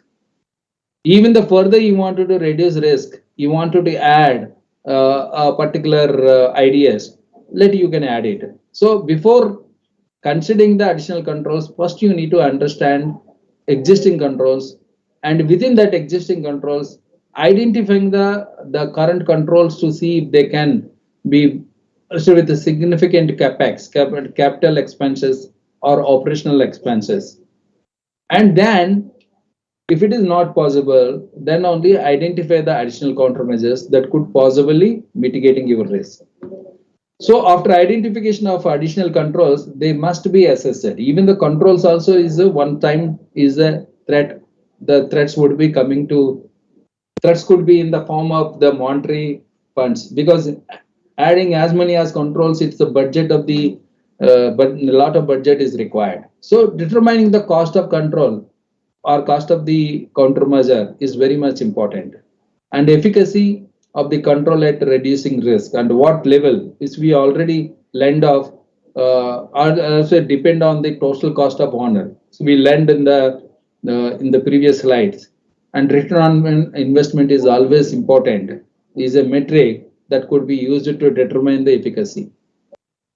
So ROEI, return on investment, is typically easier to justify with the preventive controls, but however do not focus exclusively on prevent countermeasures. So because if ROI is implied to determine which control or which countermeasure to apply, then typically preventive controls will almost exclusively be selected. But calculating a positive return on investment for anything in security is difficult, as we have a justified based on the reducing future potential losses. So this is especially difficult for non-preventive controls. So here you will see that one example. LIC is helping an organization prepare to evaluate and adopt a new cloud-based human resource management system vendor. So what would be the most appropriate minimum security standard for her to require of possible vendors? See, he is trying to evaluate and adopt a new cloud-based human resources to HRM. HRM means all the employees' information, their details, personal information would be there. So look about that, whether see that vendors, it is required compliance with all laws and regulation, handling information in the same manner that organization would, elimination of all identified risks, compliance with the vendor's own policies. Which one she will take it? If look about the compliance with all laws and regulations, so there is any way that would be complemented the system, because whether you are hosting at your place or whether you are hosting at cloud, that should be required. Okay, elimination of all identified risk, security risk is very important. So when you are involving third party, you are simply transferring, but however, that elimination of all identified security risk is not part. And if you adapt to that, whatever the compliance is owners is doing, that is also not good for your organization. So B is here rightly correct. Handling information in the same manner would be the organization has to take it, because an evaluating vendor is to determine whether the vendor security controls meet the organization's own standards. Compliances with laws and regulations should be included in the requirement itself, whatever we discussed. So here is the second choice is the better choice for the thing. So if ROI, return on investment, to determine which control and countermeasure to apply, so already we learned the total cost and return on investment calculation, how to justify. So that should be implemented. So Ben is responsible for the security of a payment card information stored in a database. Policy directs that he remove the information from the database, but he cannot do this for operational reasons. He obtained an exception to policy and is seeking an appropriate compensating control to mitigate the risk. What would be his best option?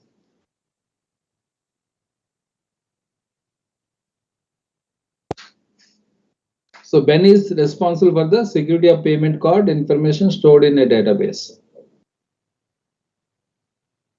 And policy says that he remove the information from the database, but he cannot do because of the operational reasons. He obtained exception to the policy and compensating control to the mitigating the risk. What would be that?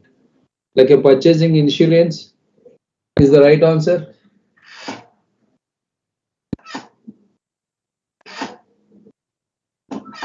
See, purchasing insurance may transfer some of the risk, but it is not a mitigating the control.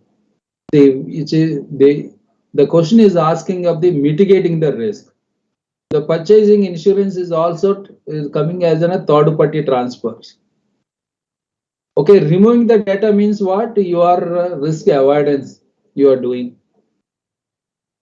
Objecting to the exception is not nothing but a suitable answer, because you should not react by objecting to the exception or removing the data is not possible. So encrypting the database contents is always makes his best option to control the mitigation of the risk.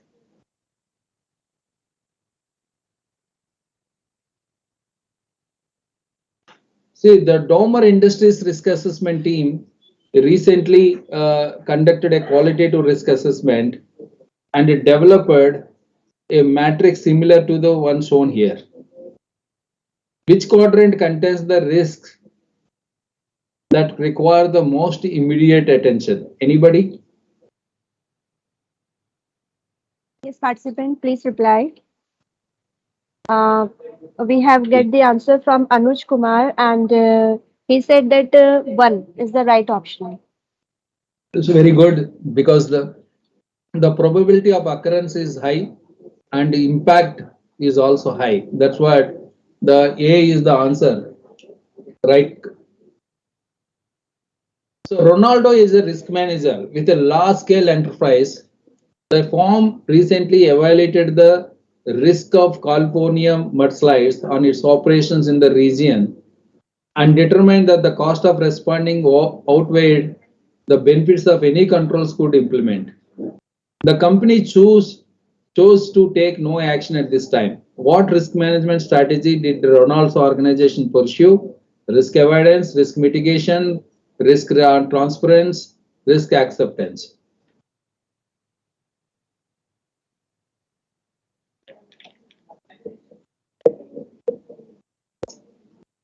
Anybody?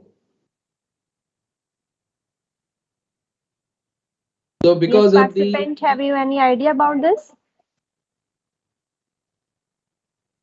Be the part of this.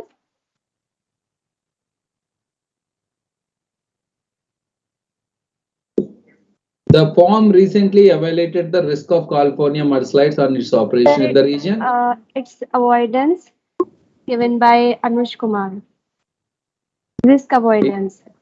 Yeah, risk avoidance means and determine that the cost of responding. You see, in a risk acceptance strategy, the organization decides that taking no action is the most beneficial route to managing the risk. Am I right? So here maybe risk avoidance is the right answer because there is no kind of mitigation. They were not implementing any kind of control, or they were not transferred to some other company to do this. The risk is the acceptance because maybe I'm also confused with between risk acceptance and risk avoidance. Because of no action at this means is the risk acceptance only, or rather than risk avoidance. Sir, we have another participant who give the answer as risk mitigation. No, risk mitigation means something we need to do, control this kind of activity. As company doesn't do anything, it is accepting as it is. So the risk mitigation and risk transference is not the choices. The choices are always between risk avoidance and risk acceptance. So the risk acceptance is the most suitable answer. Whatever things can happen, let it happen. That's what company is not taken any action. Risk avoidance, which we have already discussed one example, with respect to the news time protocol, companies stopped the operation. So there is action done by company by looking about some kind of threats can possible in that particular service. So company has taken decision that to stop those services, not to host to the public. That is where risk avoided by doing some action. Here, this company is not taking any action. As it is, let it happen. So that's what they left it. So the risk acceptance is the suitable answer for this. Selecting the site for a new data center and must choose a location somewhere within the United States. Or he obtained the earthquake risk map shown here from the United States Geological Survey. Which of the following would be the safest location to build this facility if he were primarily concerned with earthquake risk?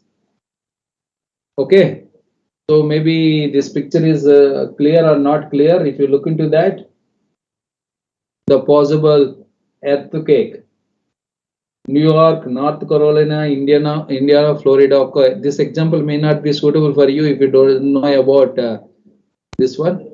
But however, if you look into that, the white places could be the safest place. And of course, remembering one, New York is, if you look, New York is just like this place, New York. And North Carolina or somewhere it would be west side. Indiana, it should be east side. Florida is at least like in an Indian weather kind of system, down the tail of the right side. So maybe is the Florida is the right. Let's say same example if I'm asking in India, when it is coming to the concern with the earthquake risk, if I say four states, four places, Chandigarh, Delhi, Kolkata, and Hyderabad. which one of the place is suitable for the data center, which we already discussed. Chandigarh, Delhi, Kolkata, or Mumbai, and Hyderabad. Participant, please raise your hand. We will provide access to you so that you can use your mic.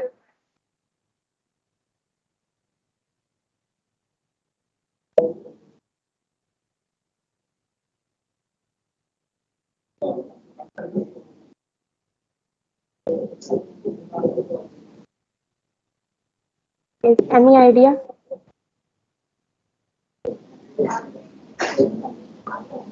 When you're looking about the seismic zones of India, the same actually 1 to 5 they calculate it, but most of the places what we like in the northern places is not. And of course, India doesn't belong to seismic zone 1. If anything, is safest place is the seismic zone is 2 2 onwards only available. When you are moving to the north, the seismic zone is increases, so that the safest place. But it's not like that. Entire south is also is a seismic zone 2.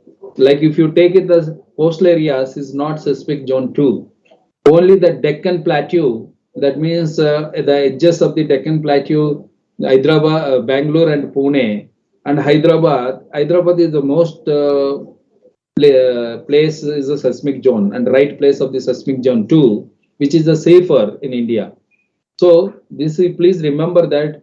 So Hyderabad, Bangalore, Pune, and when somebody asks Hyderabad, Bangalore, Pune, Hyderabad is the good place for the hosting the data center when it is concerned, primary concerned with earthquake risk.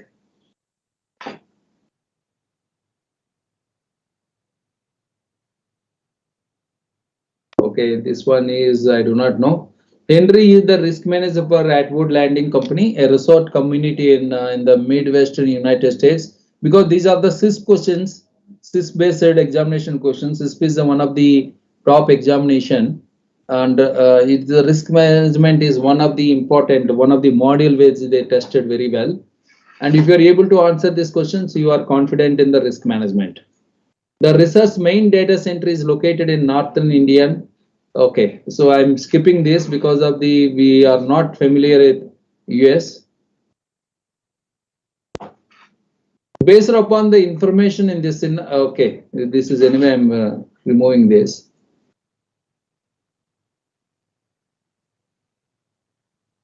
Okay, these are all you have to calculate. That's what I'm skipping. So, you have any kind of doubts till now, or any kind of questions? So risk management, we mostly understand what are the simple terms and the simple things and how do we calculate it. So give me a chance to that will show you one document.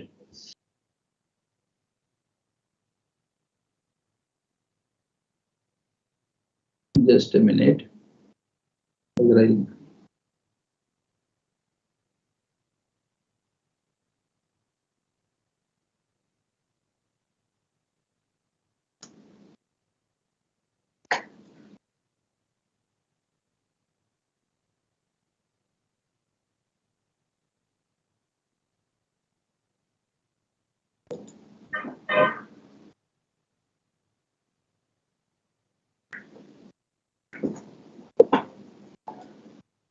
You are able to see my screen? Yes, sir. It is visible. Okay, so this is what in CDAC in generally we do that. If you look about this is the introduction. Now risk analysis, how you do that. So we always take it as an asset type and asset group. Whether it could be a kind of a type like a network appliance, server system, and facilities, and where that asset is belongs to, and how many members are there, owner, location. Then I always told that this risk assessment management we calculate based on the CIA. What kind of confidentiality that particular server is need to be 545. then we will calculate sum of the CI. So this is the methodology which we have taken in CDAC. And then we created an asset value. So the asset value also, there is a formula. I just enable editing. So there is a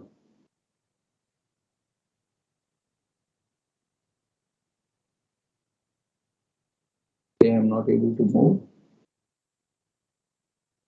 So C as C, that value of integrity, the value of availability, then there is a possibility of sum of CI, then we calculate asset value. Then what kind of vulnerability it can is having already, and what kind of possible threats which can be possible, and accordingly vulnerability rating which we will give it, and similarly the likelihood, severity, and threat rating, and we calculate the risk score and risk rating, then new controls, existing controls implemented, and how we are reducing that and making that modifying the risk rating. And this would be reviewed every month. So how these calculations will come? There is again, we created what is that asset value 1, 2, 3, 4, 5. How do we calculate? Based there is a asset value, no? So AV. How this asset value would be calculated? That would be calculated. Asset value sum of CA, likelihood of like we discussed, rare, unlikely, possible, probable, and almost certain. Then severity levels, insignificant, minor, moderate, major, catastrophic, and based on that likelihood, security, so which we can decide it on that, and based on that automatically we calculate. And if risk score is less than 8, low level, and between 7 and 12 medium, and is like a risk score is less greater than 11 is the high. So that is why we try to calculate. Asset also we will try to identify. So see, we are basically on research, and you are also, most of the students or most of the faculty are based on the research. So asset would be calculated, not only that system, hardware, malware, even the intellectual property, proposal, even if you are writing proposals as part of your business proposal or something else, that is also as an asset. Client data. So department may, whatever that things we are doing, those are also we will try to consider. And if any kind of legal implications are, they also consider. Human resources are very much important, and the data forms are important. The finances things are important. Purchase, organization, server systems, network appliances, security appliances, storage applications, workstation, laptops, smartphones, everything. So these are all assets only. Then for each vulnerability, already the general vulnerabilities which we try to identify things, like we defined ourselves, and for each vulnerability we may be considering as a number of threats.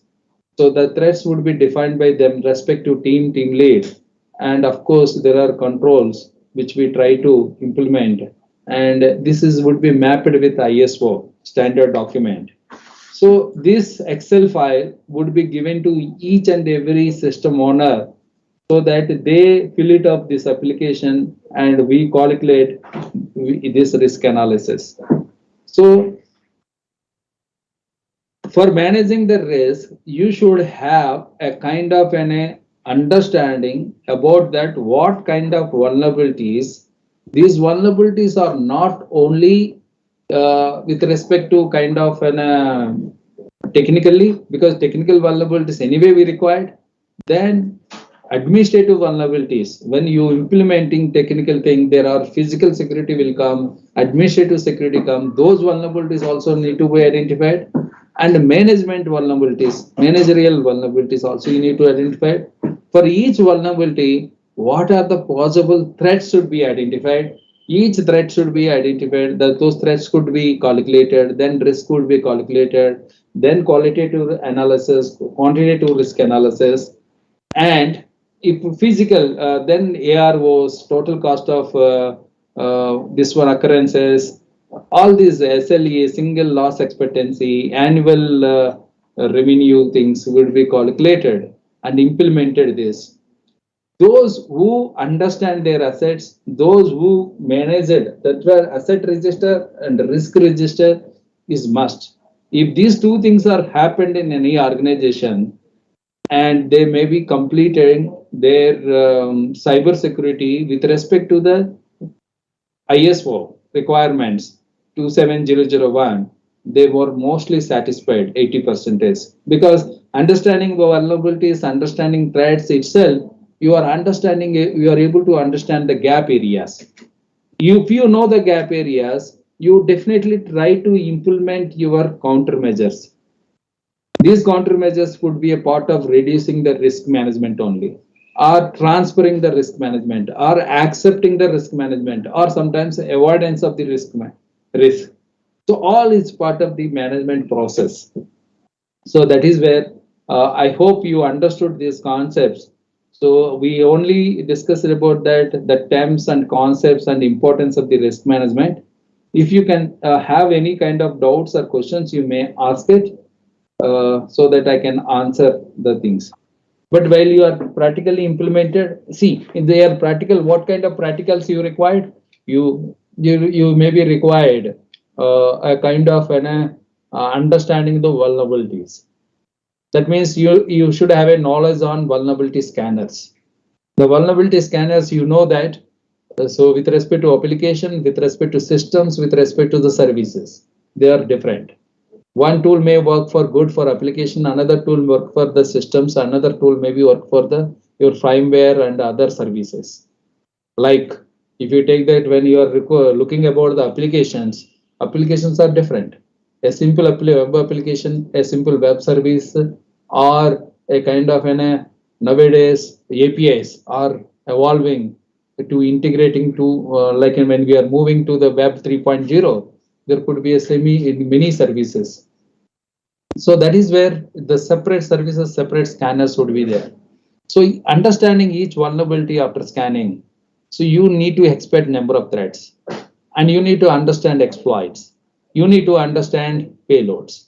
So the Metasploit is one of the good tool which you can take a trial version, or you can take open source version and understand how many vulnerable for each and every vulnerability of a particular Windows operating system, a particular Linux operating system. What kind of possible exploits are there? For each exploit can have an equivalent threat. For every vulnerability, there are many exploits or equivalent threats. Maybe is not equivalent or many more than that. Number of payloads also would be there. So you look about this practical exposure and calculate this and putting into this kind of an Excel file and regularly reviewing is nothing but risk management process. So I hope it's already 12 o'clock. So I'm very thankful for giving this opportunity and discussing all these kind of things. Thank you very much. If you don't have any questions, then. Any questions from the participant side?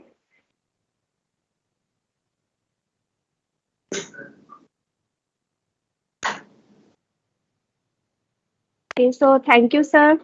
Thank you for this informative and this interactive talk. And I'm sure the participant will take in benefit from all this. So thank you once again, sir. Thank you. Thank you very much. Thank you. And the participant, I will now sharing a feedback, attendance link for this on the chat box. So all are you requested to fill it, because this forms is active only for a short time. Okay. So now I'm sharing this. All of you kindly fill this.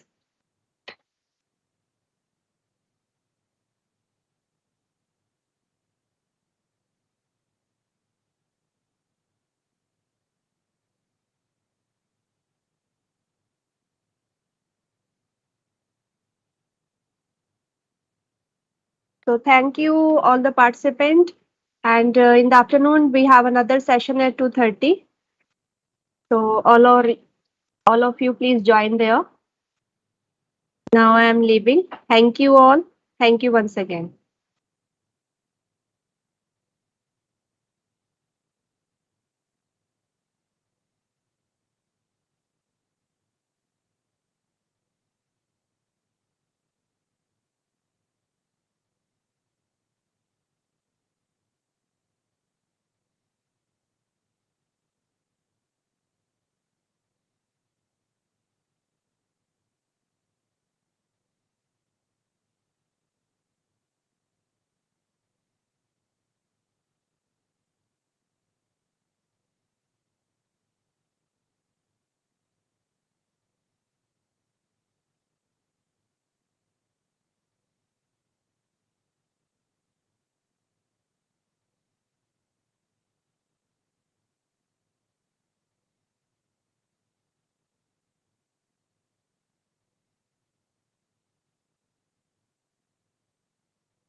नहीं, मुझे allow कर दो ना उसमें।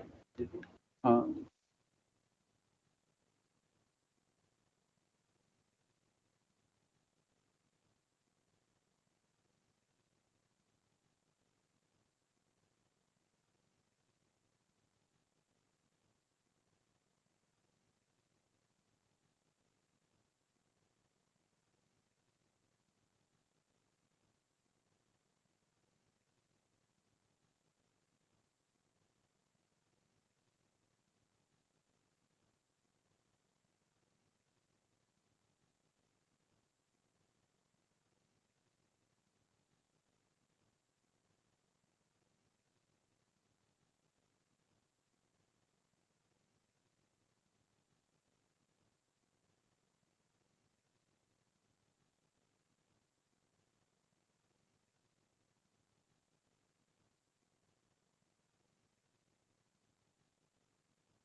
Good afternoon, participants.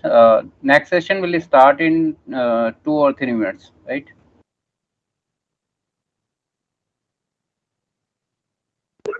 Okay, sir. Thank you.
Good afternoon, sir.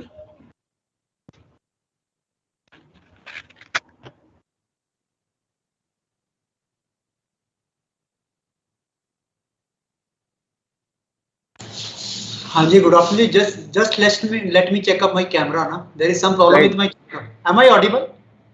Yes, yes, you are perfectly audible. Okay. Just wait, Nook. I'm setting up my Right, camera. right, sir.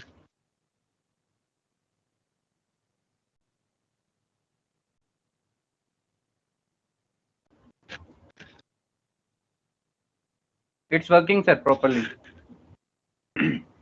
Audible? Yes, sir. So the participants are there. Yes, sir. How many? 134 I joined, more than Okay. this. So they are drawn from all over the country, or is a specific participation? All over the country, sir. There is Okay. no specific reason. So there are faculty members as well as also the students. Yes, sir. Okay. So let me check up. I think you must have provided me the sharing rights. Now you are presenter, sir. You have these rights. Okay. Just wait.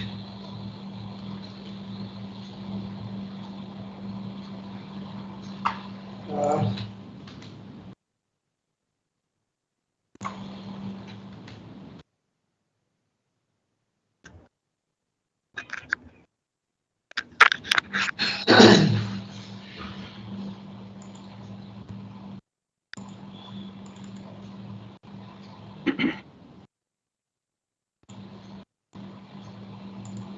हाँ जी हाँ जी doctor साहब, you can start. Okay. Good afternoon, everyone. It's a great pleasure for me to introduce the speaker of the Using Challenges. Presently, Sri Gurcharan Singh is a faculty of Cybercrime, Central Training Institute, Government of India, Ministry of Home Affairs, Chandigarh. He has around 25 of year experience as a faculty member with Central Detective Training Institute. He has also provided technological information or consultation to various investigations agencies of state and center in their hours of need, and had lead the cracking or solving of number of blind and TAD cases with the help of technological experts in the past. He is also visiting faculty with the State Police Academy or universities, teaching police officers, judicial officers, academicians, and public prosecutions. He has many certification in ethical hacking, privacy and security in online social media, cyber security, digital forensic, etc. from various reputed institute or different agencies like IIT Delhi, IIT Kharagpur, MIT, Government of India, Cisco Networking, and US Department of Homeland Security, and many more. Sri Guru Charan Singh has received recipient of President Medal for meritorious service on the occasion of Independence Day. Union Home Ministry Medal for Best Training and Excellence in Training in India. Utkrisht Seva Medal by the Ministry of Home Affairs for Excellence in the Cybercrime Training, and recipient of DZ Commendation and for several occasions. His research interest is computer forensic, cell phone, mobile forensic, location-based services, investigation of online crimes, research and development of tools for cybercrime investigation, technical surveillance, cyber patrolling or intelligence, cybercrime against children or women, smartphone vulnerabilities. Now, on the behalf of the department, computer science department, I request to Sri Gurcharan Singh ji, please join for a session. Sir. Thank you, Dr. Somavir, for your wonderful introduction. Can I request the participant please switch on your cameras? Can I see the participants? Oh, sir, then we can allow all the participants for camera. Yes, and that would be great enough, you know. Otherwise, it would be very boring subject without any audience, and you are speaking with wall. You are speaking with the computer screen. So I would request the audience if you could please give them the rights to switch on the camera.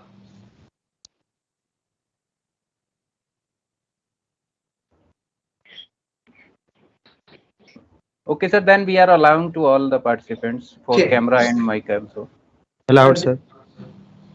Okay, thank you. So I request the participant if you could please switch on your cameras. Thank you, Swami sir. Yes, nice to see you all. Same here, sir. Very good afternoon, sir. Thank you, sir. Thank you very much, Sandeep ji. Thank you very much. How do Very you do? good afternoon, sir. Thank you. Same here, sir. Fine. How are you, sir? Great. आपको देखने के बाद और अच्छा लग रहा है. Thank you, sir. Same here. Thank you. So the participant, the topic of the day is a very important topic. I would request the participant if you could switch off your mic. किसी का अगर mic on है तो उसको mic. Sanjeev ji आपका mic on है. Somebody's mic is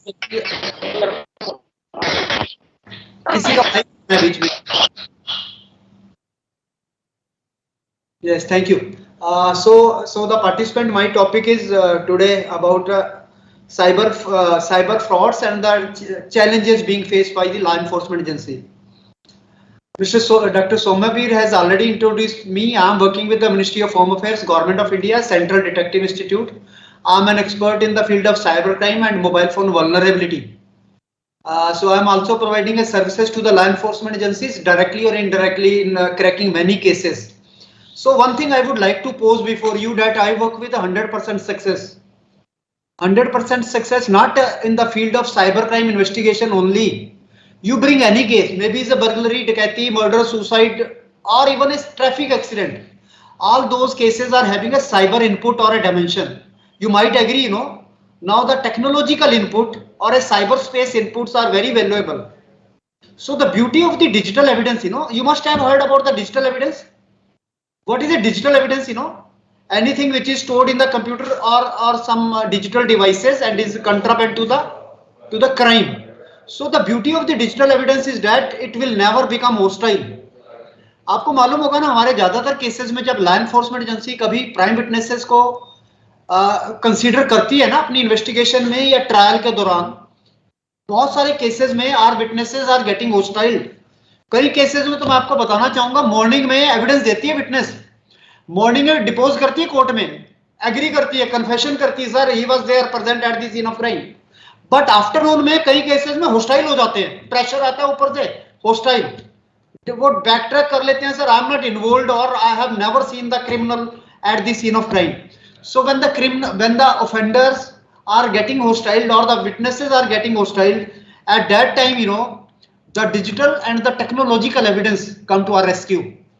So today I will discuss about the fundamental of the digital evidence, what sort of challenges are being faced by the law enforcement agency, what type of cases are coming up, and you will be surprised to know, and I think you must agree to me, that since last 2 years, post-COVID, the frauds, financial frauds have tremendously increased. उसमें सबसे बड़ी बात पता है क्या देखने को आ रही है?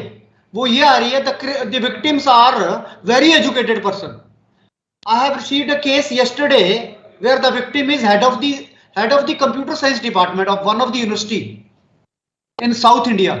So if such type of people are becoming a victim of the cyber fraud, so what you can expect from the layman or a common person? उसका क्या हाल होएगा? ऐसा क्यों हो रहा है? कभी आपने ऐसा सोचा है? साइबर स्पेस के ऊपर जो अभी फाइनेंशियल क्राइम्स हो रहे हैं, I would like to have your opinion.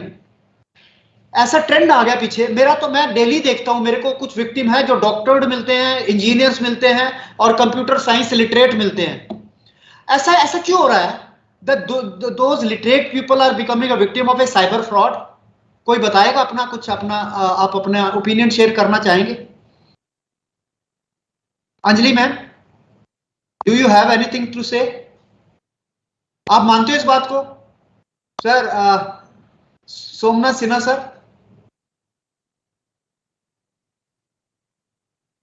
Would you agree to me और नॉट? एंड मैं आपको डेमोस्ट्रेट भी करके बता सकता हूं। Actually, in my opinion, it is that because the computer science people, we are habituated with the experiment with the computer devices. Maybe due to that, some mistake we may do. इसमें हो सकता है कि you have partially cleared, partially, not fully. देखिए, पहला तो इन्होंने बताया, जैसा कि पहला तो बात, we are dependent upon the devices, बहुत ज्यादा डिपेंडेंट है ना, we are prone to the devices, बहुत ज्यादा डिपेंडेंसी है, तो ऑब्वियसली डिपेंडेंसी है तो ब्रीच होगा ही होगा, है ना। दूसरा जो कारण मैं बता रहा हूं आपको, दूसरा कारण पता है क्या है? वो है ओवर कॉन्फिडेंस, बहुत ज्यादा। अरे क्या यार, मेरा क्या होगा, मेरा क्या होएगा, मैं तो लिटरेट हूं, ये भी एक चीज है, फैक्टर। और सबसे बड़ा फैक्टर पता क्या है?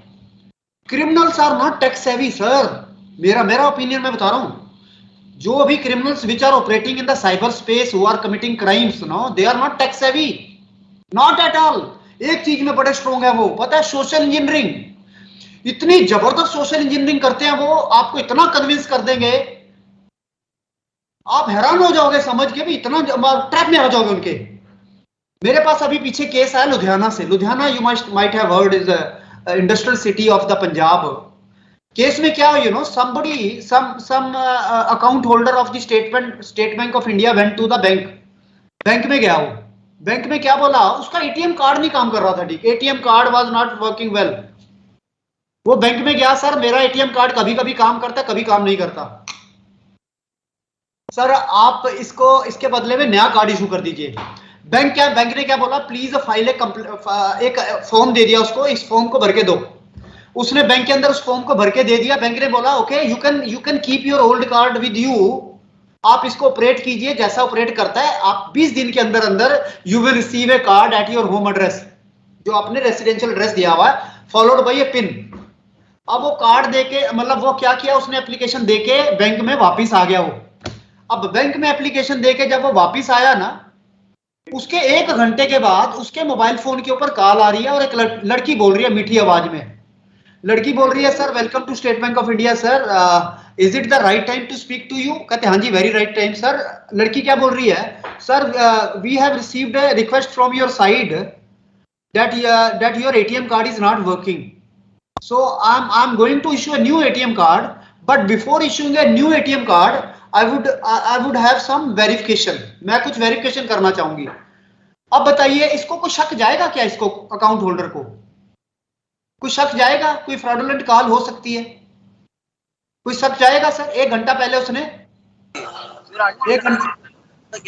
पहले उसने एप्लीकेशन डाली है। अब you know that girl on the other side, उसने उससे पूछा सर आपका नाम ये, उसने खुद बताया पहले आपका नाम ये है, आपके फादर का नाम ये है, आपका डेट ऑफ बर्थ ये है, आपका एड्रेस ये, खुद बता रही है वो लड़की, आपका रजिस्टर्ड मोबाइल नंबर ये है, सारा कुछ बताया उसने। ओके, उसके बाद उसने क्या बताया, कहते sir now I am going to block your previous ATM card, and before blocking your previous ATM card, मैं आपको सर पुराने एटीएम कार्ड के पहले चार लेटर बताती हूं आपको, उसके बाद के अगले 12 लेटर आपने कंफर्म करने हैं। उस लड़की ने एटीएम कार्ड के पहले 4 लेटर उसको बताए। You know, are you aware that the first 6 letter और the 4 letter of your ATM cards are known as a BIN, bank identification number. It's a universal truth. You just Google this information, that State Bank of India Visa card BIN number. So you will get the number, the first 6 digit of the BIN of the State Bank of India or the Punjab National Bank on any other bank. अब देखो उसके बाद में उसने उसको बोला sir पहले 6 digit मैं दूंगी, अगले 10 डिजिट आप दीजिएगा। उस लड़की ने पहले 6 डिजिट दिए, उसका कॉन्फिडेंस और बढ़ गया। उसने बोला ये तो बैंक से कॉल हो सकती है, that she is knowing my first 6 digit of the ATM card. उसने उसके बाद में अगले 10 डिजिट उसको कंफर्म किए। उसके बाद में लड़की ने उसको बोला सर आपका डेट ऑफ एक्सपायरी, लड़की क्या बोल रही है, आपका एटीएम कार्ड की date of expiry as per my record, previous ATM card जो है इज 2 फरवरी 2023। अब ये क्या बोल रहा है, कहता नहीं मैडम आपको गलती हुई है, मेरे एटीएम कार्ड के पुराने की जो वैलिडिटी है, एक्सपायरी डेट, वो है 4 2024। अब आपको पता है ये सोशल इंजीनियरिंग क्या किया लड़की ने ट्रिक करके उससे डेट ऑफ एक्सपायरी भी ले ली। उसके बाद में उसने बोला जी आप इस एटीएम कार्ड को उल्टा कीजिए, इसके ऊपर आपको 3 डिजिट का एक नंबर लिखा हुआ मिलेगा, CVV number. CVV number is CVV number is as good as providing the blank check.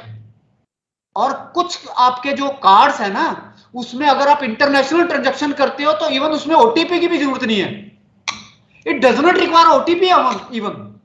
तो इस चीज का ध्यान रखिएगा, CVV नंबर को आपने क्या करना है, उसको रिमूव करके रखना टेप से। अगर CVV number is visible mean that some time your card में गेट कंप्रोमाइज्ड।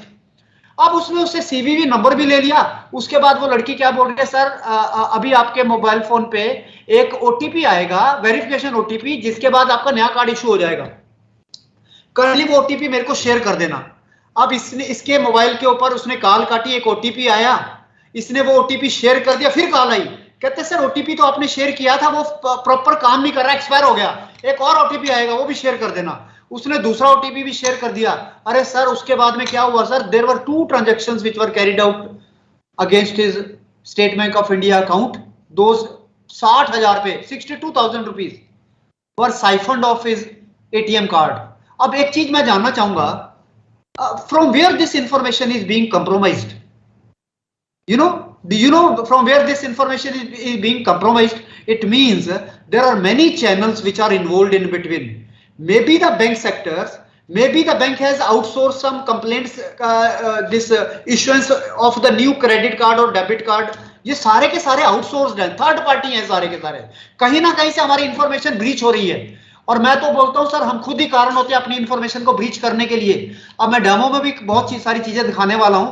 आप सिंपल अपना मेल आईडी दीजिएगा, आपके मेल आईडी के ऊपर सब कुछ एसोसिएटेड है, everything is associated with your mail ID. Your mail ID is attached to many clouds or the wallets. I can provide you the information how many wallets you are using. So the social engineering जो aspect है, तीसरा मैंने आपको बताया, सबसे common aspect है आज की डेट में। क्रिमिनल सोशल इंजीनियरिंग करके 90% केसेस में जो financial crimes are happening, the criminals are not very tech savvy. अरे अभी तो एक क्रिमिनल को हम पकड़ के लेके आए नवादा बिहार से, वो 9th पास था, 9th पास। उसने कॉल सेंटर की ट्रेनिंग ली हुई थी। Call centre mean customer care executive, call कैसे करनी है, बात कैसे करनी है, बस वो बात करने में परफेक्ट था वो। और बात करते करते वो क्या कर रहा था, he was asking for the details of the bank, details of the credit or debit cards or the wallets. Okay, so I'm not going to waste much of time. I will share my screen. I'm not going to make you any PowerPoint presentation. मैंने आज तक जिंदगी में कभी PPT बनाई नहीं, क्योंकि sometime I find that a PPT is a barrier between the audience and the resource person, क्योंकि आप पीपीटी पे फोकस करना शुरू कर दोगे। What I will do, I will make एक document on the Microsoft Word, कुछ लिखूंगा, आप भी लिखते चले जाइएगा, उसके बीच में कुछ प्रैक्टिकल भी करेंगे, लाइव प्रैक्टिकल। मैं I am practical oriented person, मैं थ्योरेटिकल एस्पेक्ट पे बिलीव नहीं करता। प्रैक्टिकल डेमोन्स्ट्रेशन विद सम, मैं कुछ लिखूंगा साथ में, आप भी नोट करते चले जाइएगा। मेरा क्लास नोट जो बनेगा towards the end of my session, I will share this note with the host of this class, और आपके साथ में पीडीएफ बना के वो आपको शेयर कर देंगे, पर आप भी लिखते चले जाइएगा। बट समहाउ एक चीज तो पक्की है, that you are more learned than me, ये तो इसमें कोई शक नहीं है। You are holding more knowledge in the field of computer science, but थोड़े थोड़े से ब्रीफ जो चैलेंजेस हैं हमारे लिए, लॉ एनफोर्समेंट एजेंसीज के लिए, वो मैं शेयर करूंगा। तो मैं अपना स्क्रीन शेयर कर रहा हूं आपके साथ। यस,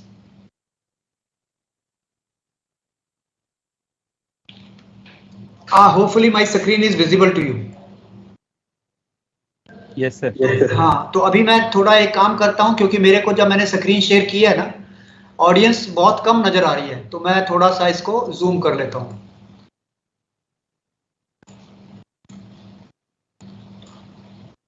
हाँ जी, so my blank screen is visible to you, this Microsoft Word document.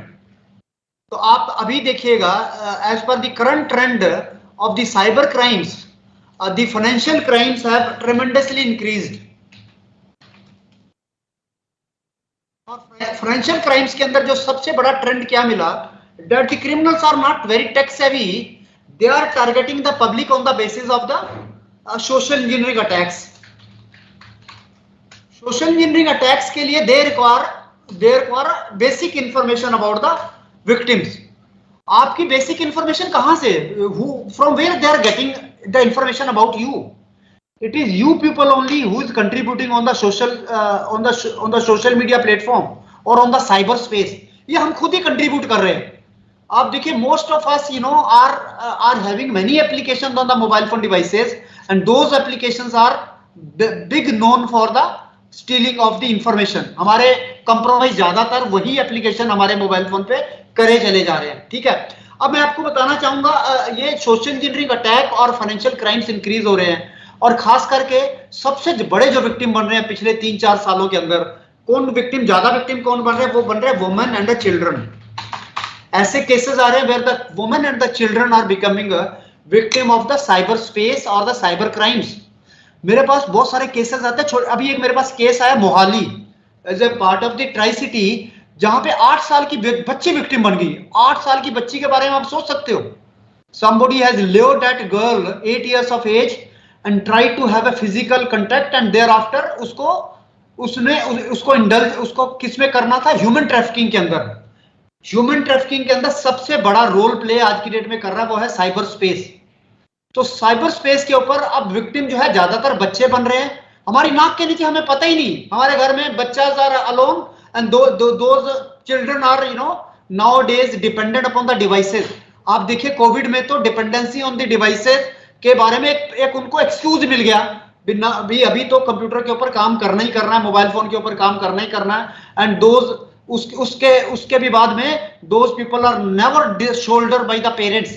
उन बच्चों को कोई पेरेंट्स जो है मॉनिटर नहीं कर रहे, शोल्डरिंग नहीं कर रहे, उनको पता ही नहीं क्या हो जा रहा है उनके बच्चों के साथ। ठीक है, तो मैं आपको रिक्वेस्ट करूंगा, एक वेबसाइट पे आप जरूर जाएंगे आज। वो वेबसाइट है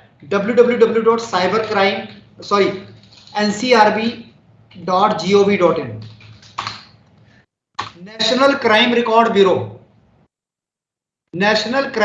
ब्यूरो, गवर्नमेंट ऑफ इंडिया की वेबसाइट है, विच publish a database of the statistics of the crimes, the types of crimes which are happening in the country. National Crime Record Bureau. So visit this website. This National Crime Record Bureau publish a book every year. That book is known as a Crime in India. Download this book Crime in India for the year 2021.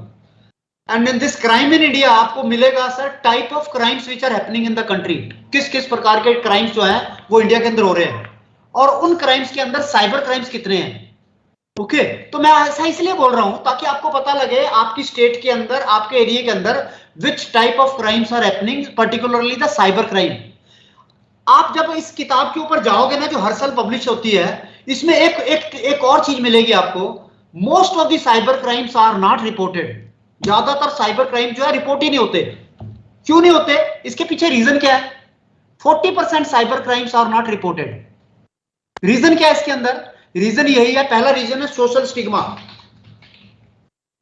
Stigma का मतलब कि victim को यह लगता है भी अगर मैं पुलिस के पास जाऊंगा तो बदनाम हो जाऊंगा और बदनाम हो जाऊंगा, तो वो जाते ही नहीं।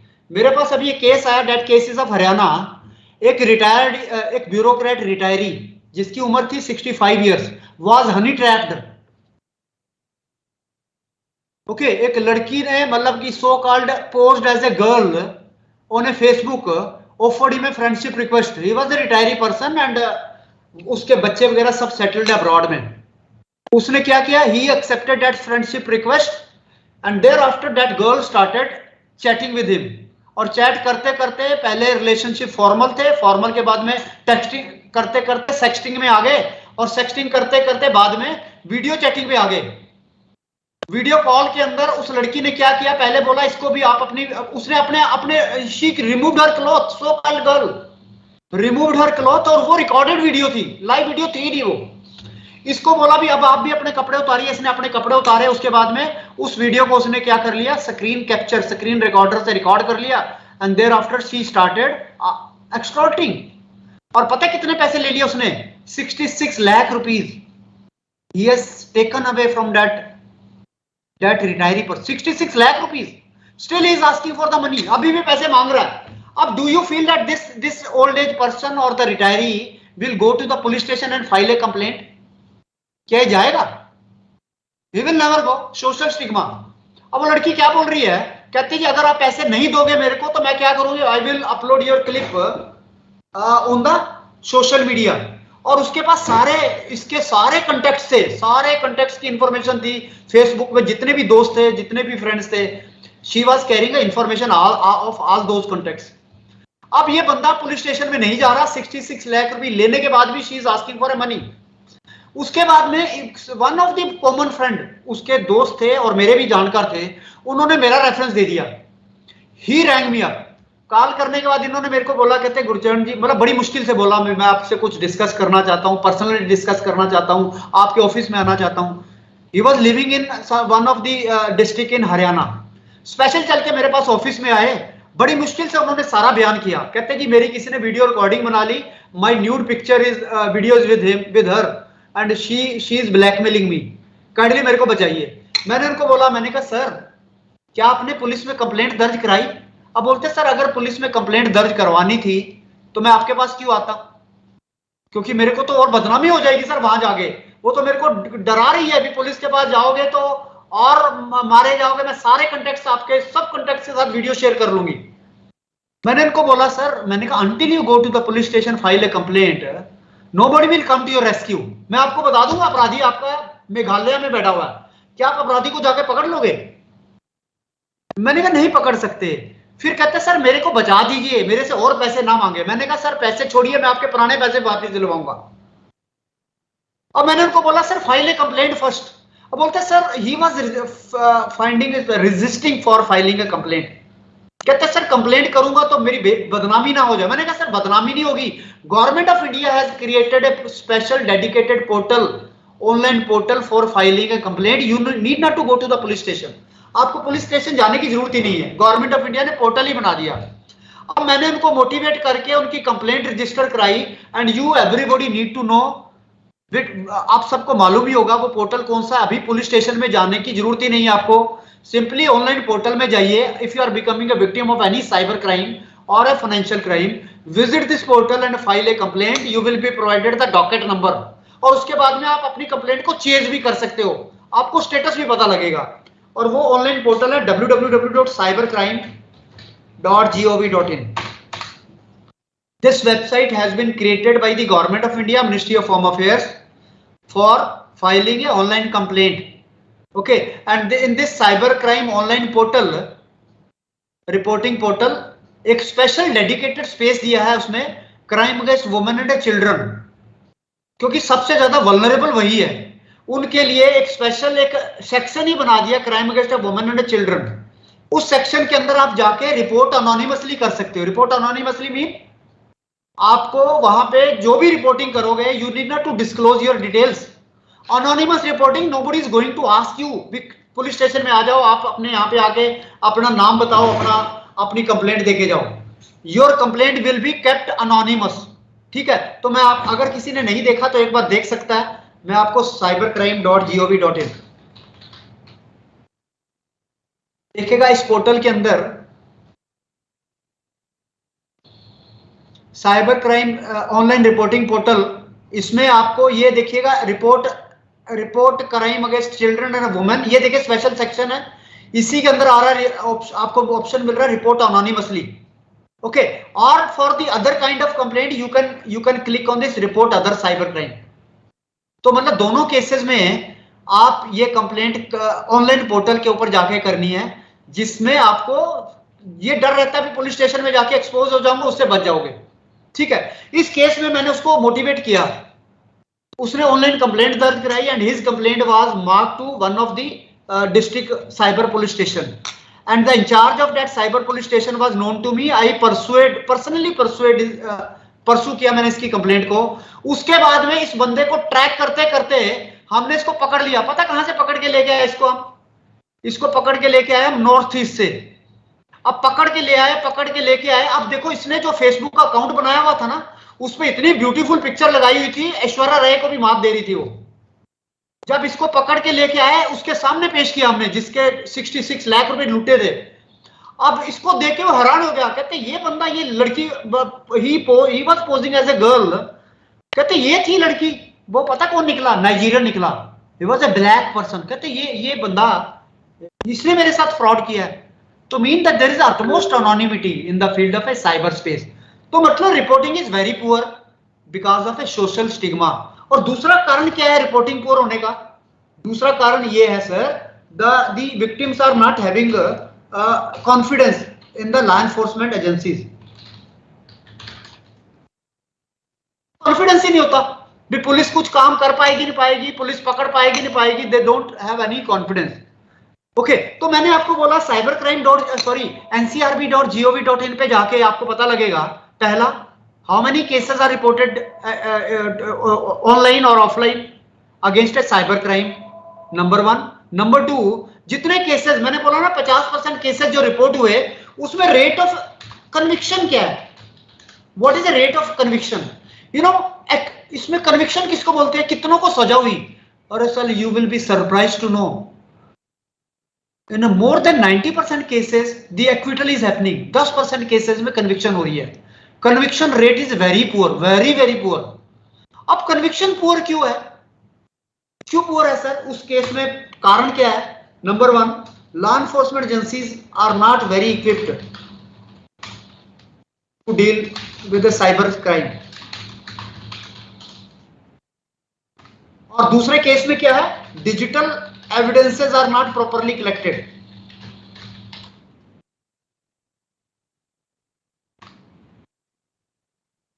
ओके, तो मैं आपको शुरुआत तौर पे ये बताना चाह रहा था, अभी तो सिर्फ फाइनेंशियल क्राइम की कर रहे हैं अभी बात हम।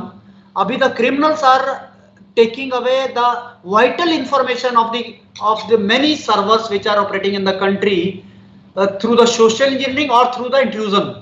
And most of the time our intrusion detection systems are getting failed। Okay, आप भी हैरान होंगे ये देख के, भाई हमारे इंडिया के अंदर बहुत सारी वेबसाइट्स डेली कंप्रोमाइज हो रही है और बहुत सारा डाटा जो है हमारा vital important data, secret data is floating on the dark web के ऊपर फ्लोट कर रहा है। आप खुद का अगर सर्च करोगे, have you ever tried searching your information on the dark web? मैं आपको बता के जाऊंगा डार्क वेब के ऊपर इंफॉर्मेशन हम कैसे गैदर करते हैं, सोशल मतलब कैसे हम इंटेलिजेंस गैदर करते हैं। Dark web is a source, हमारे लिए भी बहुत बड़ा सोर्स है इंफॉर्मेशन गैदर करने के लिए, ठीक है। अब बात करते हैं सर जो हमारे लिए चैलेंजेस है for the law enforcement agency in dealing with the cyber crimes. पहले हमने देखना है जो one law is applicable in India for dealing with the cyber crime. हमारे इंडिया के अंदर ना एक लॉ है जो साइबर क्राइम को डील करता है। वो लॉ कौन सा है? Information technology act 2000 and its amendment 2008. अब इस लॉ में अगर आप जाओगे ना, यहीं से काम खराब होता है हमारा. इस लॉ के अंदर सबसे एक सेक्शन है section 78 of information technology act. Section 78 थोड़ा आप ये इसलिए मैं बता रहा हूं आपको, you know some students are also participating in my class or the resource persons इस क्लास को अटेंड कर रहे हैं. अभी हमारे लिए बहुत सारे कैरियर एवेन्यूज जनरेट होने हो रहे हैं साइबर स्पेस, साइबर क्राइम्स और साइबर सिक्योरिटी, साइबर इन्वेस्टिगेटर के लिए. तो आपको मोटिवेट भी करना है अपने स्टूडेंट्स को साइबर स्पेस और साइबर इन्वेस्टिगेटर और साइबर एक्सपर्ट और द फोरेंसिक एक्सपर्ट बनने के लिए. Section 78 of information technology act क्या बोलता है sir? The officer not below the rank of inspector of police. I think one of the participant is pointing out that my voice is not clear. Sir, is my voice clear to you? एक participant बोल रहे हैं that my voice is not clear. Clear, sir. Clear है? Very clear, very clear. Okay. कोई एक दो participant बोल रहे थे, चलिए हो सकता है उनके स्पीकर्स के अंदर कहीं दिक्कत हो. अब सेक्शन 78 बोलता है sir the officer not below the rank of inspector of police will be the investigating officer.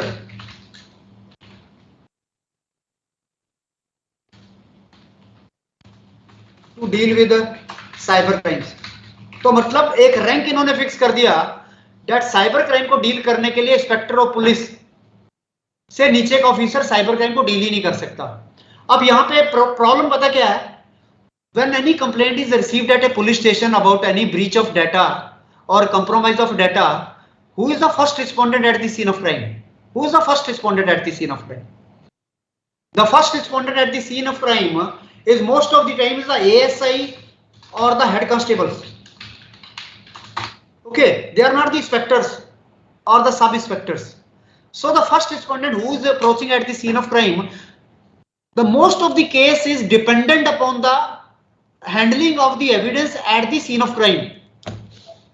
हमारा सारा का सारा जो investigation है ना about a cyber crime, if the scene of crime is properly handled by the investigating officer, we can attain the conviction rate very much on the higher side. So हमारे cases में सबसे बड़ी problem क्या है, you know, when any first respondent visiting at the scene of crime, those people who are visiting there are either below the rank of the inspector of police, number one. Number two, they are not having a knowledge how to identify the digital evidence from the scene of crime, number one. Number two, if the evidence is identified, how to handle those evidence. Number three, how to preserve the evidence and how to send it to the forensic scientist for expert opinion. Okay, so when we speak about the cybercrime investigation, we come across with the two types of investigators. दो प्रकार के हमें type of investigators we come across. कौन से investigators से पढ़ता है? Number one is a forensic expert. Number two is पहला is a digital forensic expert. The second one is a cyber crime investigator. So the role of both the persons are a very different role. Okay, cyber forensic expert mean a digital forensic expert and the crime scene cyber crime investigator. Both are having a different platforms to work upon. What is the role of the cyber crime investigator? Cyber crime investigator role is to just identify the digital devices at the scene of crime or from the custody of the accused person. So we need to identify the role. Abhi, the lot of deployments are going to take place for the cyber investigators. So we need to understand what is the role of the cyber investigator. So what is the role of the cyber investigator? Cyber investigator role is to first identify the digital devices at the scene of crime or from the custody of the criminal. Okay, number one thing. Number two, trace the evidence. Somebody's mic is getting on. I would request somebody's mic is getting on. Yes, sir. Some disturbance is coming. I request the host if you could switch off the mic. Somebody's mic is getting on. किसी का mic on हो रहा है बीच में? Thank you. Yes. So the role of the cyber investigator is to identify the digital devices at the scene of crime. Number one. Number two, identify the evidences from the network devices. Number three, preserve the evidence for forensic opinion. Identify the digital evidence from the scene of crime. Number two, identify the digital evidence from the network devices. Number three, preserve the digital evidence so as to send the same to the forensic expert for opinion. बस इतना ही role है. He only worked as a first respondent at the scene of crime. Preliminary, he carry out the identification part and from the scene of crime and from the network devices, and thereafter preserve the evidence and send it to the forensic evidence, forensic examination. So forensic examination and the cyber investigator both are the different field. Okay, so in the law enforcement agencies, you know, we are hiring only for the we are hiring the cyber investigator, and his role is only for identification of the devices, digital devices, none other than the devices. Okay, अब देखिएगा, suppose मैं आपको एक you know, I will discuss one scene of crime with you. You just tell me from where the evidence will be collected, what will be the role of the investigator. So sir, 2 months back I got one case from Delhi. What थोड़ा सुनना है, what was that case? One lady who was residing alone in one of the building in Kirti Nagar, in one flat, along with her daughter, 8 years of age. Her husband was working in Indian Army and he was posted in Leh and Ladakh. She was living alone there in Pragati Nagar, Kirti Nagar. And one day what happened, she's also working as a teacher. One day she came back to her home along with her daughter.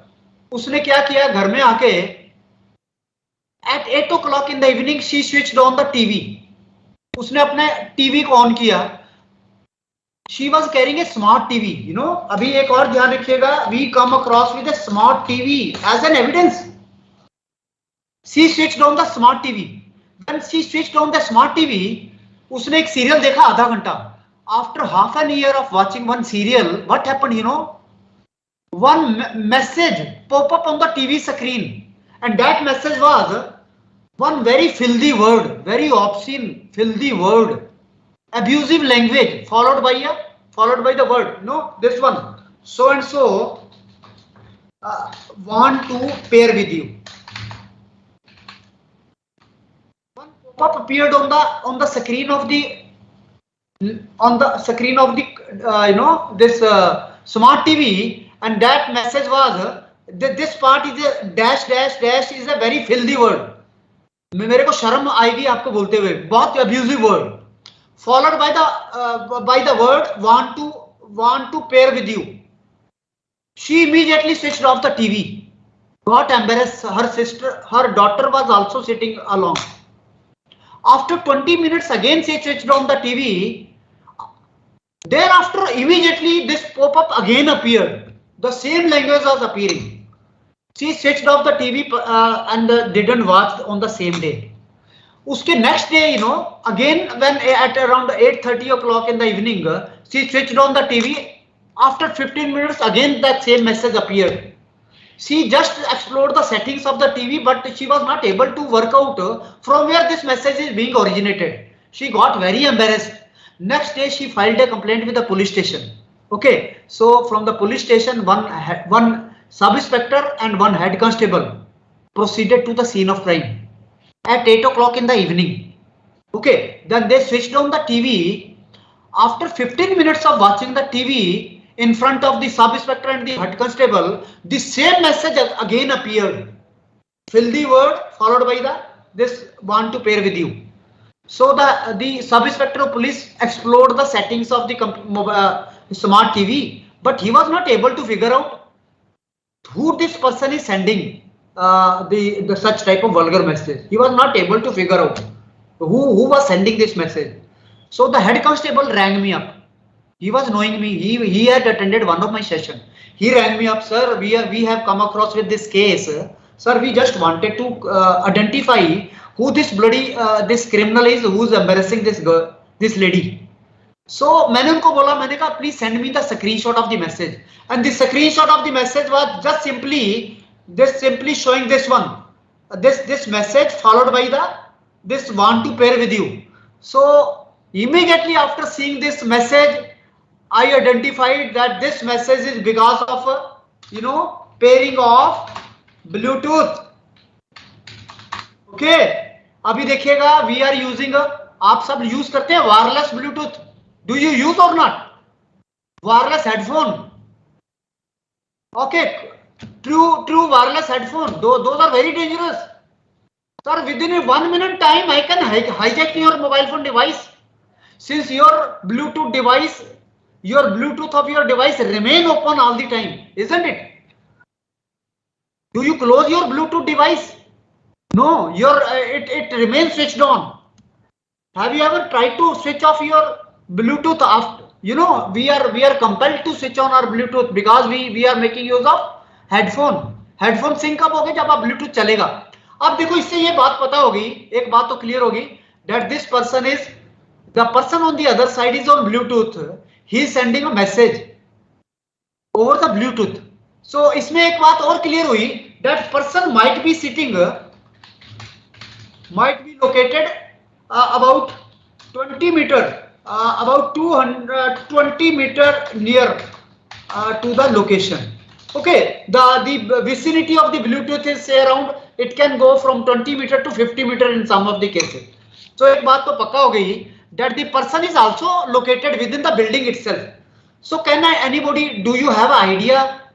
Anybody can have an idea in between that how we will be able to trace such type of criminal who are attacking the devices to the Bluetooth? कोई बता सकता है कोई? I would like to have. And this person was apprehended within half an hour. आधे घंटे के अंदर अंदर पकड़ लिया इसको हमने. कोई बता सकता है कैसे पकड़ेंगे इसको? उसके बाद हम जाएंगे sir about the forensic evidence. कहाँ जाएगा? Do you have any idea? If somebody is attacking on your device through Bluetooth, how to trace and locate such type of people and where the evidences are located? So मैं बता देता हूँ आपको. Would you like to know? Okay, when you attach any device on the network, okay, when you attach any device of the network, each device is having a unique identity. Okay, each device on the internet or the network is having a unique identity, and that unique identity is known as a MAC address.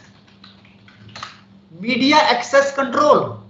Okay, media access control is the unique identity of each device on the network. Okay, so whenever I am connecting to any network through the Bluetooth, I will have some MAC address will broadcast to the device where I am connecting, or my Wi-Fi MAC address will go to the device where I am connecting. Okay, so one thing we need to understand that without MAC address, I cannot send my request or attach to any network device. Maybe it's a Wi-Fi access point. Okay, so what is the composition of the MAC address? Have you ever seen the MAC address of your mobile phone device? Sir, whenever you attach your mobile phone device on the Bluetooth, your MAC address broadcast to the access point automatically without your information, without your knowledge. Okay, so have you ever seen the MAC address of your Bluetooth? Have you ever seen the MAC address of your Wi-Fi connection? Never ever. So मेरी एक request है आपको, please just visit settings. I would request you now, please visit the settings of your mobile phone. Under the setting, you will find one option called About Device. Under the about device, one option you will find, that is a status. Under that status, you will find one more option called Wi-Fi MAC address or Bluetooth MAC address.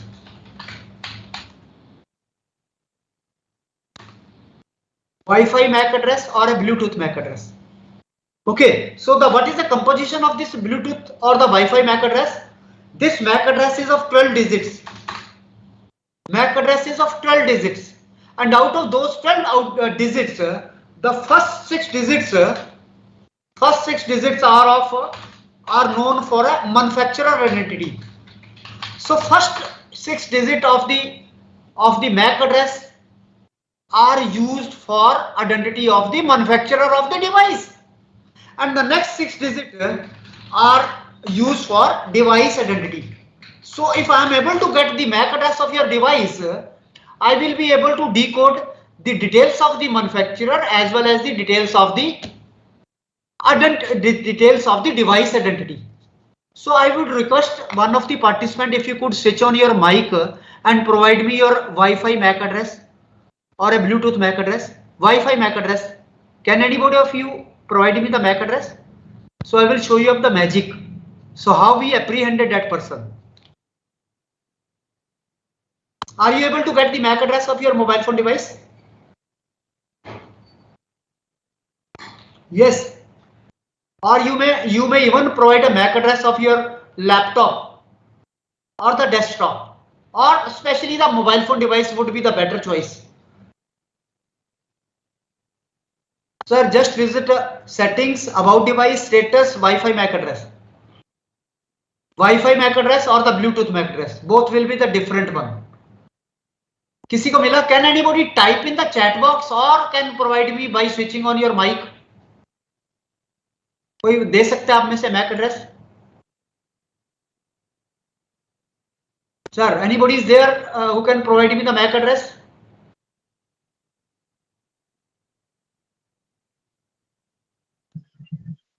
हाँ जी बताइए. Search कर रहा हूँ. हाँ जी, please. I got the MAC address in the chat box. Thank you, sir. I have got from one of the participant, Mr. Yogesh Joshi. Thank you, sir. Okay, so he has provided me the MAC address. The MAC address is this one. So after getting the MAC address, how to identify? So how to get the MAC address of the person concerned? That is again one more challenge. Suppose there are many devices who are operating in your vicinity. So if you search the MAC address, sometimes you manually search the MAC address which is located. The devices, Bluetooth devices which are located surrounding you. So you will be able to get the name of the devices only, but you will never come across with the MAC address of those devices. Have you ever seen the MAC address of those devices? You only get the SSID details, is the name of the device only. Okay, for getting the MAC address, I will suggest you please note down one freeware application is available on the Google Play Store, and that application is Bluetooth MAC address finder. Bluetooth MAC address finder. If you load this application, what it will do, it will not only show you the SSID name of the device, but it will also provide, it will also fetch the MAC address of the device. Okay, so what we did, in that case of a Delhi, what we did, I asked the sub-inspector, please open the Bluetooth on the mobile phone device of your own mobile phone device, and then search for the devices available on the Bluetooth. When you search for the devices, whether that device will also appear or not, sir? Please tell me whether that device will also appear or not. The same device which is having the name, the filthy name, the obscene name, which is being shown on the smart TV, will also appear on the mobile phone device pairing. Okay, he just simply search for the available devices. Under those available devices, he also found the similar device which was also appearing in the smart TV. So what he did, thereafter I suggested him to please download this application, Bluetooth MAC address finder. So this after installing this Bluetooth MAC address finder, he was able to not only get the name of the SSID but also the MAC address of the device. Okay, अब जब MAC address मिल गया ना, उसके बाद पता क्या किया उसने? उसके बाद he decoded the MAC address. And how to decode the MAC address? For decoding the MAC address, please note down one website, and that website is www.hwaddress.com. www.hwaddress.com. This website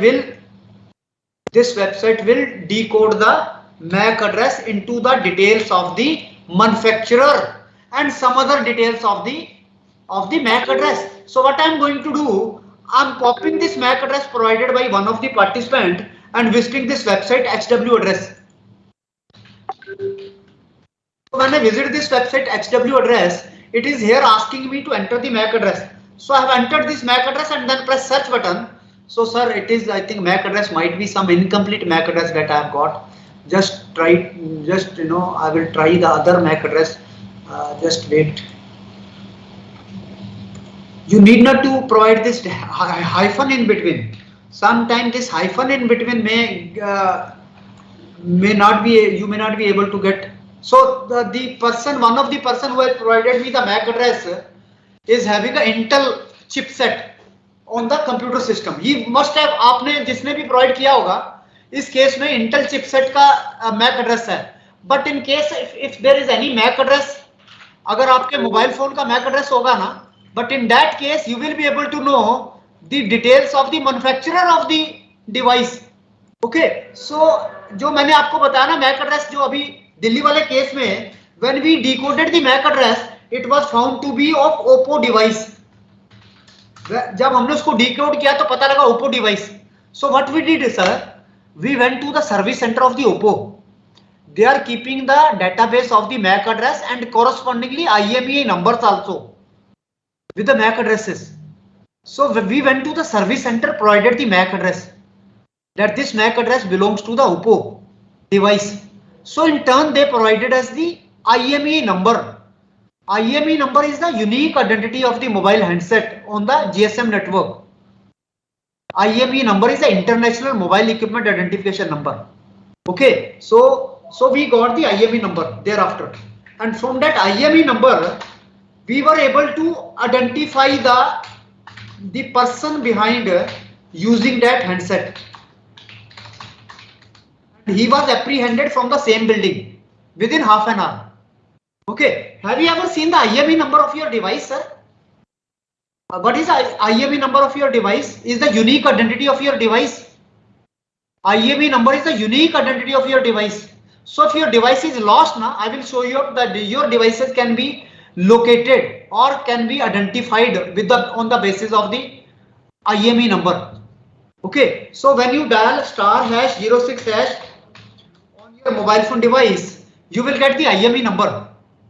In case of a dual SIM, you will get two IMEI numbers. Okay, and this IMEI number is of 15 digits. What is the composition of the IMEI number? Sir, please, you may note down. Sometime my devices are lost now, or sometime I'm doing some research on the mobile phone devices and I'm not able to know the composition of the IMEI number. So at that time, this thing will be very helpful to you. So merely on the basis of the mobile phone handset, we are able to locate the person's location. Okay, so the IMEI number is of a 15 digit. Okay, so first 8 digits of the IMEI number are used for make and model of device. So mean the IMEI number first 8 digits are used for make and model. So mean if you provide me the IMEI number, first 8 digit will tell me the make and model of the device which you are using. Okay, so we need to understand the next 6 digit of the IMEI number is known as a mobile serial number. And this mobile serial number is a unique number. And this 6 digit of the mobile serial number provide me the information of the owner of the device. Okay, so mean first 8 digit provide me the information about the make and model of the device. The next 6 digit provide me the information about the owner of the device. So the owner of the device can also be established on the basis of the IME number. Okay, so the last digit of the IME number is the magic digit, you can say. Last digit is a check digit. Last digit of the IME number is known as a check digit. What is this check digit? No? Check digit is IMEI validator. IMEI validator mean that there is one mathematical formula. On that formula, the first 14 digits are calculated, and after calculating the first 14 digits, if desired figure come out, then the IME number is validated. Otherwise, the IME number is not validated. And suppose if sometime the IME number is not validated, but at that situation, you will not be able to make use of the network. So what is the purpose of the check digit? The purpose of the check digit is to validate the IME number. Sir, have you ever heard nowadays what the criminals are doing, sir? They are snatching the mobile handset, they are stealing the mobile handset, and thereafter changing the IME number. IME number he change कर देते हैं. There is one small device which is available in the grey market, and that device is known as IMEI flasher. 2000 रुपए की device है. The cost of the device is of 2000 only. But for what purpose this IMEI flasher is used? It can change the IME number. They change the IME number, and if they change the IME number, those devices are not, the law enforcement agencies are not able to identify such type of devices. Okay, so but I will tell you, even if the IME number is changed, how to identify those devices that the IME number has been changed? And suppose my device is lost, what is to be done by me so as to isolate my device myself only? Okay, तो एक चीज ध्यान रखनी है, sir, the moment you insert a SIM card in your mobile phone device, without your knowledge and without your information, one thing happens, sir, that is the broadcasting of the IME number to the service provider. Your IME number broadcast to the service provider without your knowledge immediately after inserting the SIM card in the mobile phone device. Okay, and that IME number becomes part of the database of the service provider, and that database is known as a Equipment Identification Register. This Equipment Identification Register is a database of the IME number. Okay, so at a later stage, if any device is lost, we search the IME number in the Equipment Identification number, and if it is found positive in the Equipment Identification number, then we are able to get the mobile number which is working on the similar handset. So this Equipment Identification number is the database of the mobile handset. So how to identify the lost device? So for that purpose, we need to understand one more thing. That is, whenever we insert a SIM card in the mobile phone device, only 14 digit broadcast to the service provider. Last digit never get broadcast. सिर्फ 14 digit जाते हैं service provider के पास. क्यों जाते हैं? Last digit is dependent upon the formula. Last digit is dependent upon the formula. That is why it is not broadcast. So I will request one of the participant, if you could please provide me the IME number. So I will show you up the things how we are able to identify the details of the handset and also the details of the device, whether the IME number is changed or not, or the ownership of the device can also be proved on the basis of the IME number. So I would request if you could switch on your mic and provide me the IME number. Any of the participant? Yes, sir. Yes, sir. Yes, please. 868 Yes. 75 Yes. 059 87 G. 9892 9892. 9892. Thank you. ठीक है? Is it correct?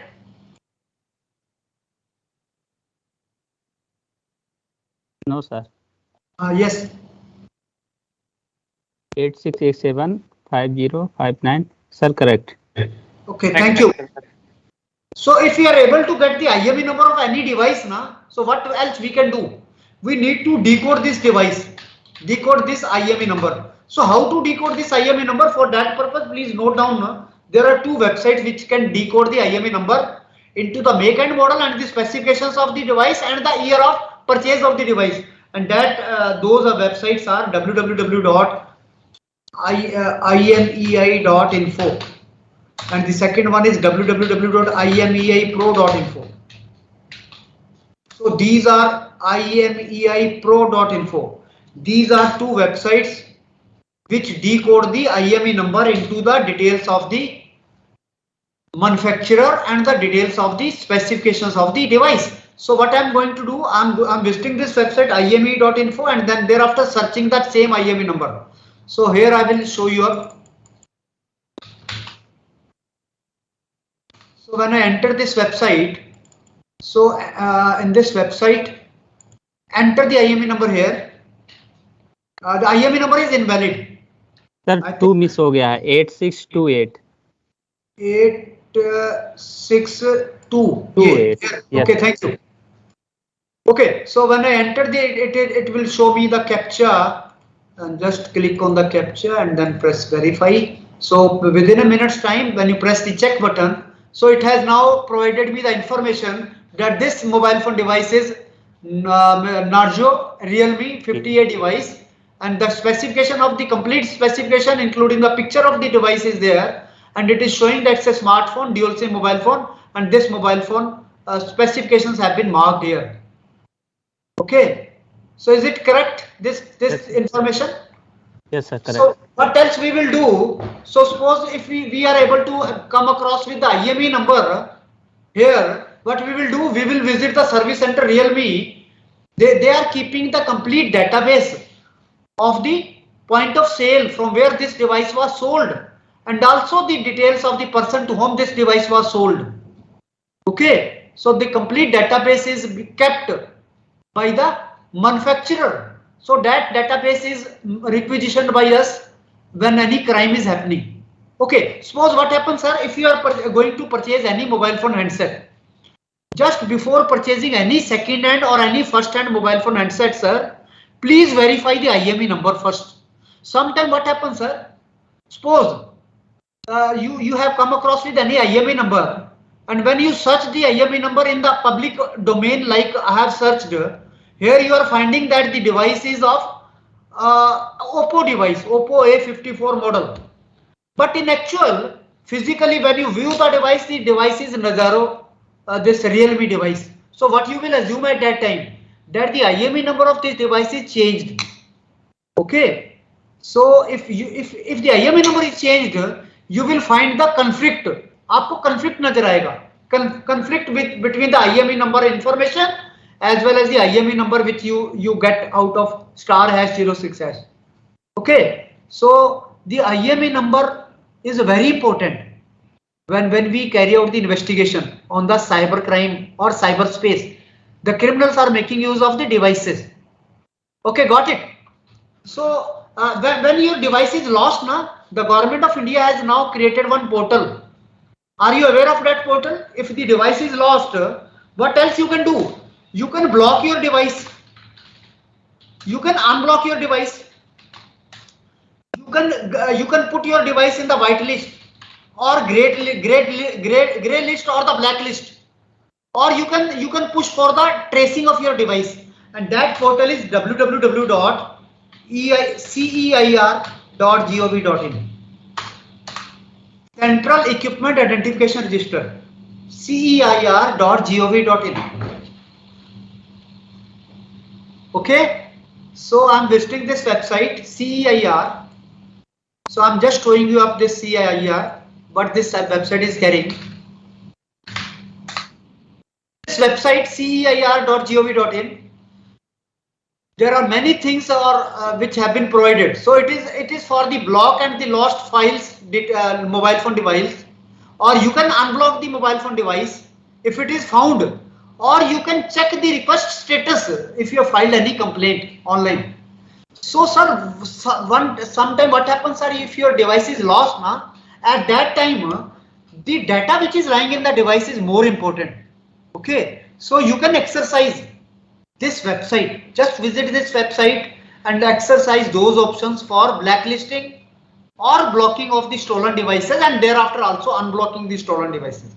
So this portal is of a Government of India. So it's not a private portal. So you can rely upon this portal. Okay. The name of the portal is ceir.gov.in. Okay. This portal is for blocking the devices, stolen devices. Very good portal. But I will also show you up in my later class how to identify if my device is stolen or lost. You can yourself can identify the exact location of your device. So many of things are there in the public domain. Okay, so this was the first aspect which I have told you about the investigator part. Is there anybody who would like to know something, or I should go ahead? So these are very basic things which I am discussing today. So the moment my class will progress, I have one more session tomorrow. So I will be going to the advanced session, advanced level of the cyber forensics as well as the cyber investigation. Okay, got it. So one more thing, sir, that I would like to tell you, the challenge which we are facing these days is getting the evidences from the network. So if you want to become expert in the field of a cybercrime investigation as well as in the field of cyber forensics, so cyber investigation role that I have already told you, that he is the first responder at the scene of crime.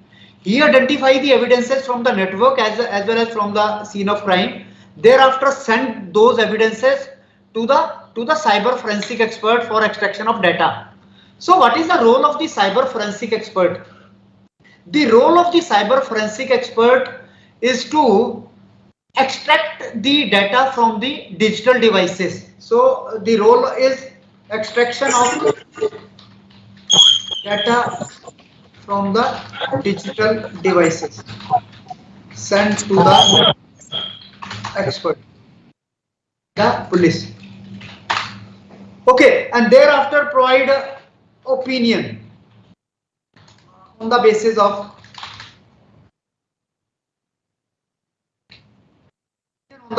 data extracted. Okay, so only the two types of role. Number one is extract the data from the devices. Number two is provide opinion on the basis of the data extracted. Okay, यही दो role हैं इनके. But before knowing the role of the forensic scientist, please read one section very carefully. That section is section 79A of Information Technology Act. Very useful section for you people. Very useful section. When we are going to explore a career in the field of cyber forensic expert, section 79A. Section 79A says who ये क्या बोलता है, who is an expert in the field of cyber forensic or digital. So section 79A says who is an expert to deal with the digital evidence or a cyber forensic evidence. As per section 79A, all those organizations or persons are treated to be expert in the field of digital evidence, provided they are having enough knowledge in the field of cyber or computer science and electronic communication. क्या बोला इन्होंने? All those departments or all those organizations, all those persons who are having a sufficient knowledge in the field of computer science can be treated as an expert to deal with the digital evidence and provide the opinion, provided their names are notified by the concerned state government or the central government. So one prerequisite which you can understand prior to opting for a career in the field of a cyber forensics, then you must read this section 79A. Provide the information that who will become the expert. So the expert is classified in section 79A. Okay, so one more thing that I would like to tell you, as of now, sir, the cyber forensics expert are purely working on the tools. सारा का सारा काम जो है is based upon the tools, softwares only. These are softwares only which are extracting the information from the digital devices. Maybe it's a mobile phone device, maybe it's a laptop, maybe it's a computer system. Okay, and these are only the software which are providing the opinion. Mean there is no manual work. बहुत आसान काम है sir cyber forensic expert के लिए. Just you go and visit the website and have expert certificate of a digital or the digital forensic expert examiner, and thereafter on the basis of the tools make use of the tools and then give the opinion and extract the data. So mean each and every work is right now done by the forensic scientist on the tools. There is no manual work. कोई manual work नहीं है. पूरे world के अंदर दो tools पूरे world के अंदर काम कर रहे हैं sir. There are two tools which are used in majority by the forensic science laboratory for digital evidence, and those tools are, number one tool is that you must know that number one tool is a UFED. This is known as Universal Forensic Extraction Device. UFED, Universal Forensic Extraction Device. Okay, and this UFED device, UFED is used for extraction and analysis of data from the mobile phone devices. Okay, so the UFED is used for extraction and analysis of data from the mobile phone devices. Mean if any mobile phone device is sent to the FSL, this UFED device is used. Just put the device on the UFED, UFED will automatically extract the data from the device and also provide the report. The forensic scientists sign on that report and send to the police for further opinion or further examination or further viewpoint. Okay, but this UFED is this UFED device carry out two types of extraction. Two types of extractions are carried out by the UFED. Number one is a physical extraction. The number two is a logical extraction. Physical extraction and the logical extraction. So what is a physical extraction? In case of a physical extraction, the image of the data from the memory chip of the mobile phone device is made. The complete image. Okay, through this physical extraction, we are able to get the extraction of all those deleted files also.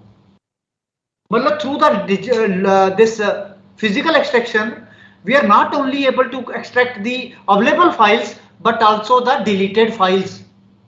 Okay, so deleted files भी मिल जाती है हमें.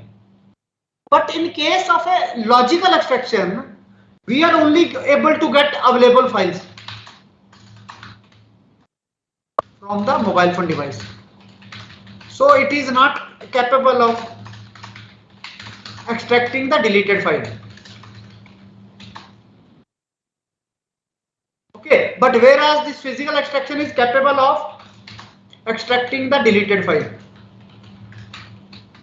Okay, so which what is the challenge then? Challenge is that only 30 to 40% devices are supported for a physical extraction only. Okay, so the rate of success for a physical extraction is only 30 to 40%. Okay, only 30 to 40% devices are supported for a physical extraction. So under those situations, we are only left for a logical extraction. Okay, but in case of a logical extraction, we are only able to get available files which were never deleted. Got it? But now I will disclose the cost of this device, UFED. This device is manufactured in the United States of America, manufactured in USA, and the cost is between 12 to 15 lakhs rupees for 1 year only. The validity is for 1 year. It's a very costly affair. And do you feel that each and every police station in India can afford purchasing this device? No.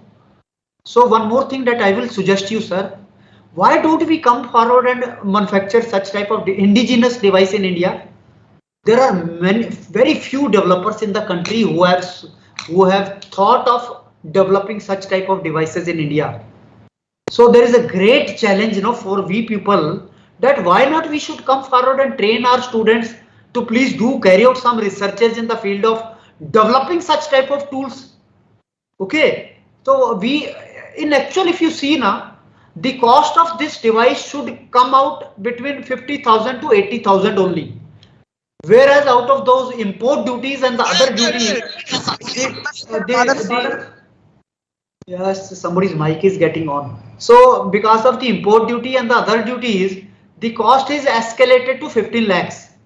So if such type of devices are developed, and if we carry out the researches in this field, development of the mobile phone examination devices. Okay, so I'm making use of the word mobile phone examination devices. So it can provide a big sigh of relief to the law enforcement agency. Should be very cost effective. Okay, so nobody is thinking of this aspect of development of devices in India for extraction, forensic examination of the digital data. Okay, I'm at the same time also working on the open source. I have identified as many as 90% of the open source system where no cost is required. Everything is freely available on the internet. Freely available on the internet. And I will show you few of the tools which are freely available, and those tools provide a plenty of information to the investigator in investigation. But somehow, if we are not able to get the information through the open source tool, then we are dependent upon the forensic scientist. And forensic scientists make use of the costly devices like UFED. Okay, the second device which is used by the forensic scientist is known as NCASE. NCASE forensic. And I think you must have heard about the NCASE forensic tool. And this NCASE forensic tool is used for extraction and analysis of data from the storage device. So this tool is used for extraction of data from the storage devices. Like suppose if we get somebody's laptop which was used in criminal activity, so what we do generally, we take out the hard disk from the laptop and send it to the forensic scientist for extraction of data. And for that extraction, the NCASE forensic is used. Okay, NCASE forensic, very dynamic tool.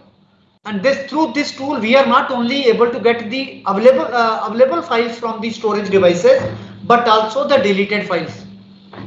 The deleted files are also recovered along with the system files or the operating system files. Okay, got it. So now coming to the cost of this tool, again I'm telling sir, the cost is between 10 to 12 lakhs rupees. It's very costly, very costly. So each and every police station cannot afford in buying such type of costly device. So again I'm telling sir, for extraction and examination of data, plethora of scope is there that we must identify the areas for development of tools, indigenous tools. So we speak very high about the made in India. So but we have never tried of developing the Indian tool which can work in the Indian scenario. Sometime when we use this tool NCASE forensic, it provide garbage. You know why? Since these tools are developed in foreign environment. It may be good for the United States environment, but sometimes it may not work well in the Indian environment. So the Indian environment, when we consider the Indian environment, so we must think for development of such type of tool in India. Okay, so now I will classify the fields where the expert would be required in the near future. So classification of the expert, what is the classification of the expert? That we require, number one, we require hardware forensic expert. What are the hardware forensic expert? That the hardware forensic expert will be able to identify all those hardware devices from where the evidences will be gathered or collected. Okay. Number two is a network forensic expert. Lot of scope is there in the network forensic expert. Network forensic expert is a challenging field, very challenging field. You know why? As of now, you will hardly find any expert in India who is the core in the field of network. They are simply working in the offline mode, like only merely extracting of data from the devices. Nobody is expert in the network. You know why? A lot of challenges there in dealing with the network devices. Since the data on the network devices is fragile data. Okay, it remains in the network devices for some time. In the network devices, we come across with the routers, switches, access points. Okay, hubs. Okay, these are the network devices. And these network devices carry vital information. So how to acquire data from the network devices? You might be knowing, sir, there is some volatile data in the network. And suppose if the system is switched off, that volatile data also gets vanished away. So the challenge for the law enforcement agency is to carry out the live network forensic. So there is one field which is emerging these days for you people, is a live network forensic. What is this live network forensic? That we need to extract evidence out of running devices. So do you feel, sir, sometime if any crime happens on some cloud server and the law enforcement agency visit to the place where the cloud is located, do you feel that the police switch off the cloud server? Do we switch off the cloud server? No, never ever. Otherwise, what will happen, sir? Denial of service will happen. So the challenge is for us, acquire the data from the running computer, running servers, running networks, running switches, running routers. So the field is, open field is there for you people, is a network forensics. Okay, and the third part is operating system forensic.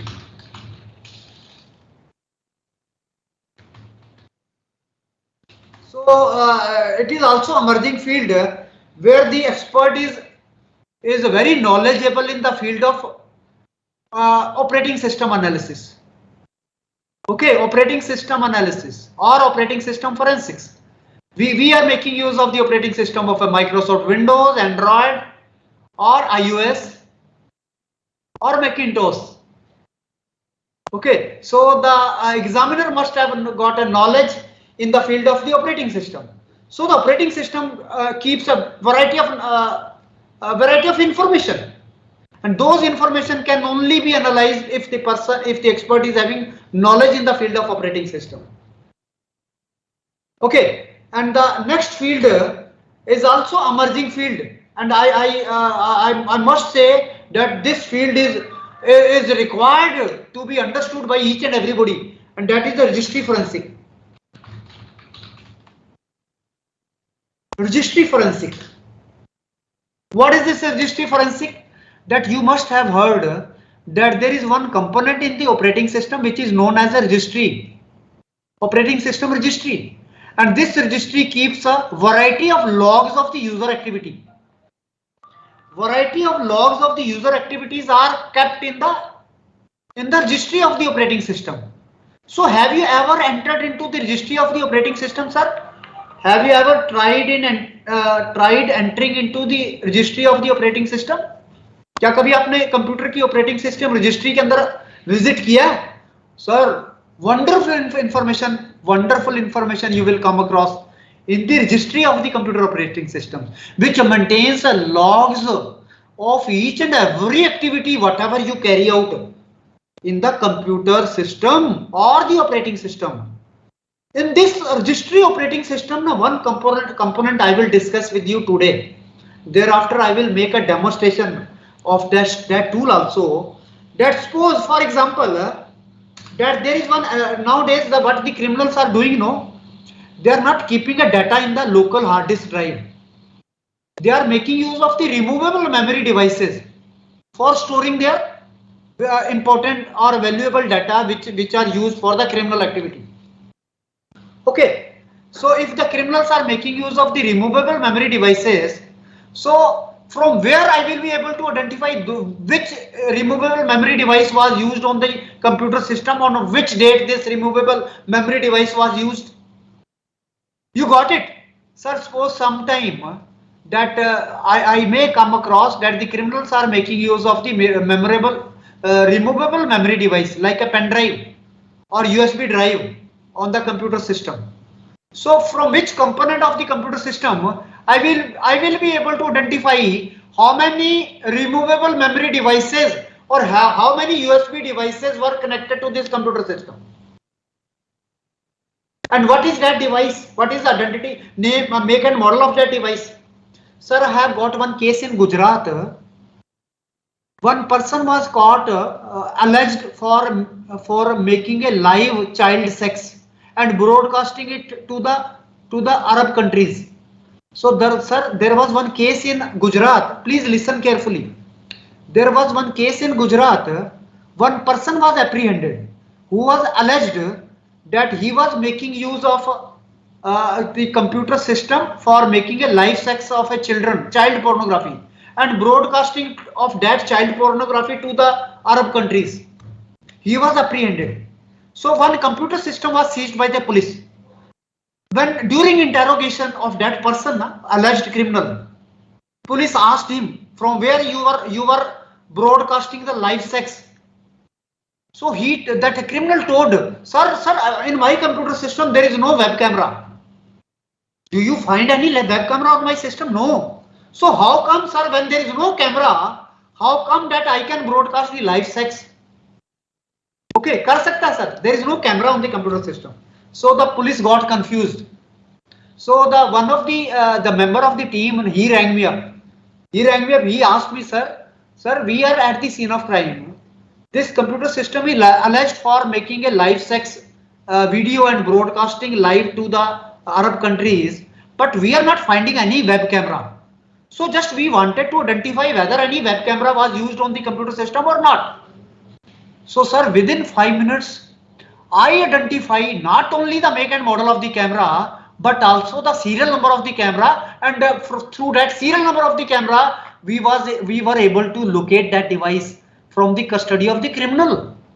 Okay, so the challenge for us is to not only go for the local hard disk of the criminal, but also identify the removable devices like a printers, which printer was connected to the computer, which web camera was connected, which USB device was connected. Okay, so for that purpose, sir, we need to know about the registry forensic.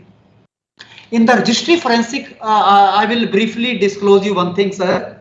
In the registry forensic, there is one very important component, and that component is known as USB stir. And this USB stir keeps logs of the USB devices connected.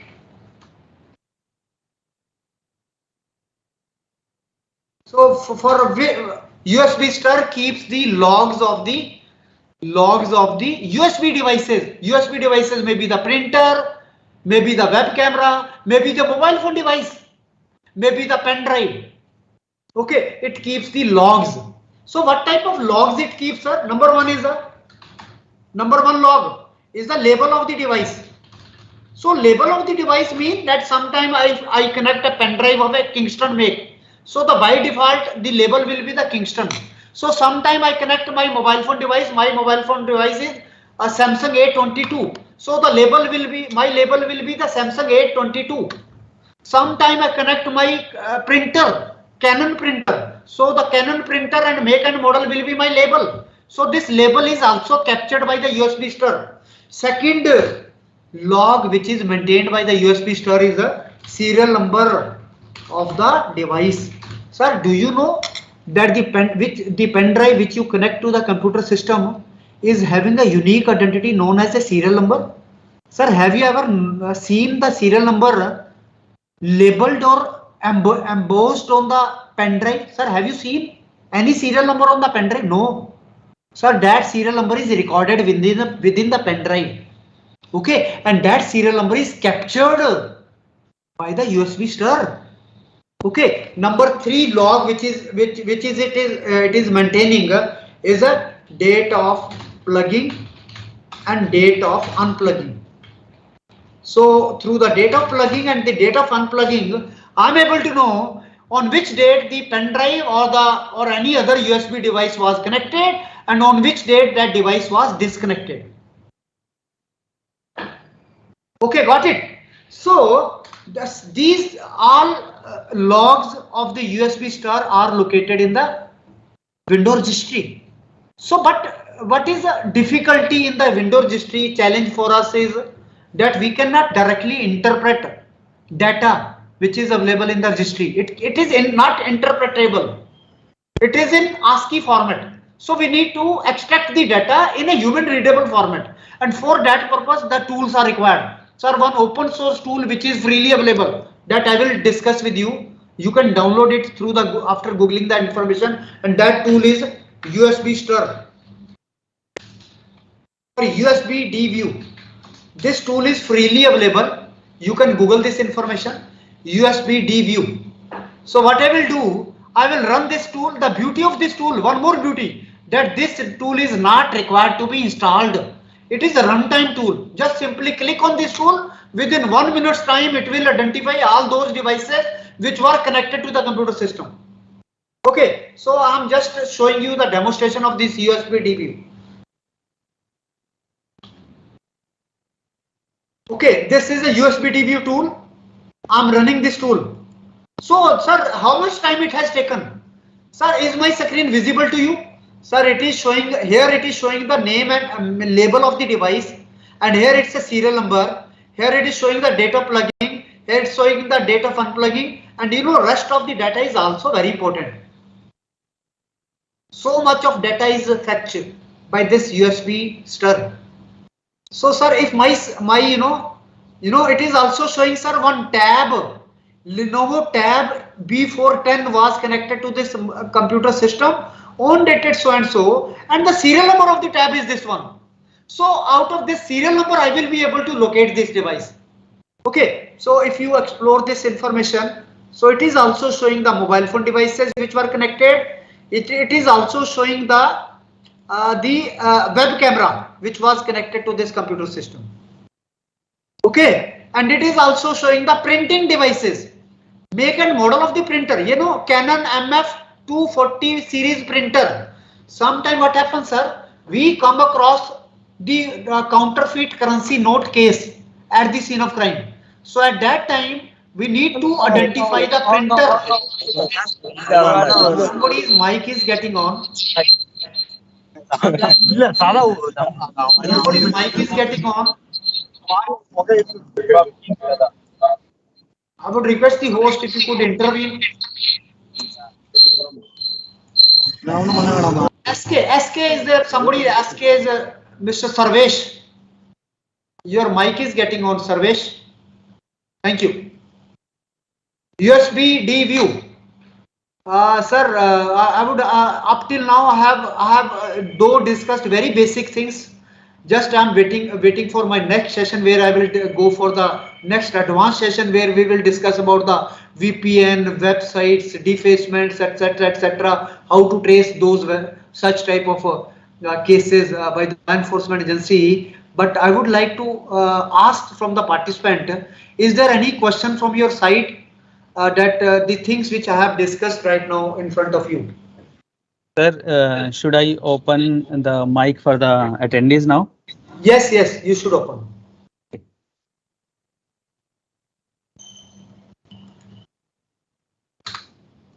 I would like to ask if there is any question from the participant side. Yes, sir. Yes, please.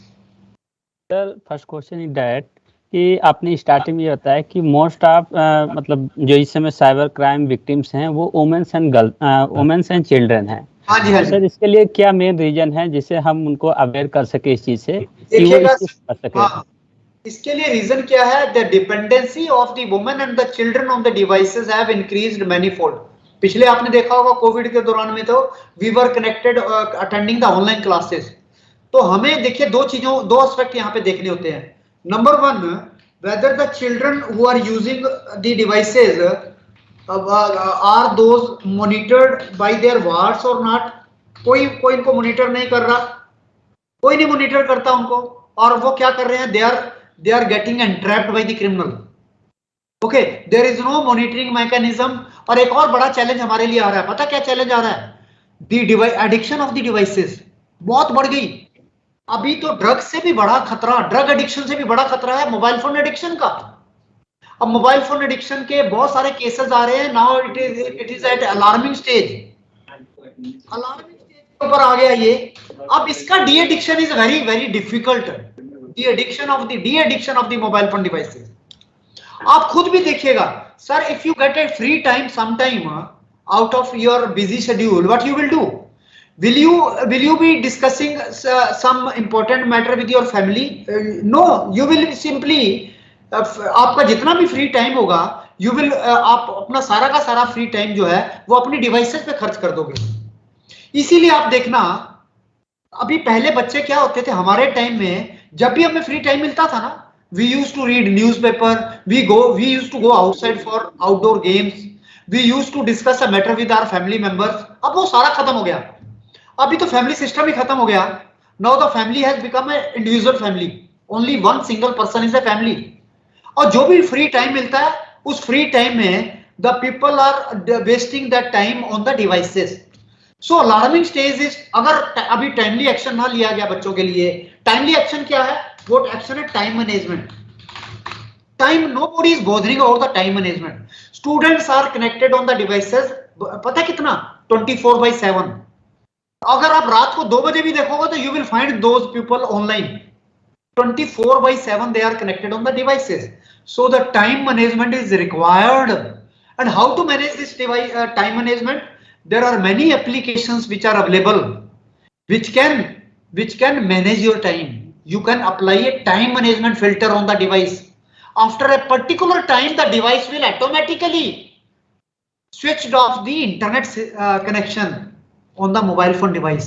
Okay, so time management is very much required. Okay, for a maintaining a time, I think if you go for the quick heal mobile security system, it is having a time management also. Time management पास मिल जाएगा आपको, ठीक है। और दूसरा खतरा क्या है sir? हाँ भैया, somebody's mic is getting on. Somebody's mic is getting on. I would request if अगर किसी का माइक ऑन हो रहा है तो बंद कर दे। हाँ, so time management is required. दूसरा देखिए क्या हो रहा है, हमारा जो टाइम होता है ना, why we are addicted to the device? No, हम ज्यादा एडिक्ट क्यों हो गए डिवाइस के? You know, every time my device is seeking my attention. I get a notification every time. Notification may be from WhatsApp, notification may be from Facebook, notification may be through the call, notification may be through SMS. Lot of notifications are coming to my mobile phone, and these notifications are distracting my attention. Sometime I'm engaged in some important work, but the notifications are carrying away my attention. Okay, so how to distract your attention from the mobile phone notifications? उसके लिए आप देखना, mobile phone के अंदर अभी latest जो mobile phone आए ना, उसमें 2 मोड आए हैं. I think you might be aware of. Have you ever heard about the bed time mode? Bed time mode of the mobile phone device. Sir, how many of you knowing about the bedtime mode? Nobody is knowing about the bedtime mode. Sir, go in the settings of your mobile phone device and search for the bedtime mode. This bedtime mode, if you enable this bedtime mode, it will ask you the time at which you will require this bedtime mode. This bedtime mode is not mandatorily only for the night when you are sleeping. Sir, you can enable this bedtime mode during the day hour also. Suppose if you are doing some important work and you don't want that you should be distracted by the mobile phone device, just enable the bedtime mode. What it will do, sir? It will disable all the notifications for some time. You will not be distracted. Okay, it will isolate the distraction, the notification. One more feature is there, that is a grayscale mode. Grayscale mode. You can just explore this information. Grayscale mode. This grayscale mode, you know what happens in this grayscale mode? It will not only isolate the notifications on the mobile phone device, but it will also make your mobile phone screen in a grayscale. Grayscale mean is a black and white. So the sometimes catchy icons, you know, distract my attention. So for the children, you know, especially the students, I'm asking. One is a time management. Number two is this filter of this bedtime, and number three is a remote control monitoring is required. You know why? All the time I may not be having a time to shoulder my children. We are in office, our children are at home. They are left with the devices. They may be seeing some pornography or bad stuff on the mobile phone device, or they may be indulging in some criminal activity. So what to do? How to monitor them? So there are many freely available applications through which you can remotely monitor your children. One of the application which has been promoted by the Google is I think you must have heard about that application. How many of you are knowing? I'm not sure. That is a Family Link. Have you ever heard about this application, Family Link? Very beautiful application. Just download this application and make a link of your family members, and the number of family members which you link in this application will be available for your remote monitoring. You can see their locations, you can see their browsing history, anything you can, whatever they are doing at home. Okay, so these are few of the things which I have disclosed today, but in my next session I will discuss each and everything about the cyber security, how to protect your computer system from attacks which are perpetrating outside the globe or the cyberspace. Okay, got it. Any more questions? Somebody's hand is raised, but I'm not sure whose hand is this about.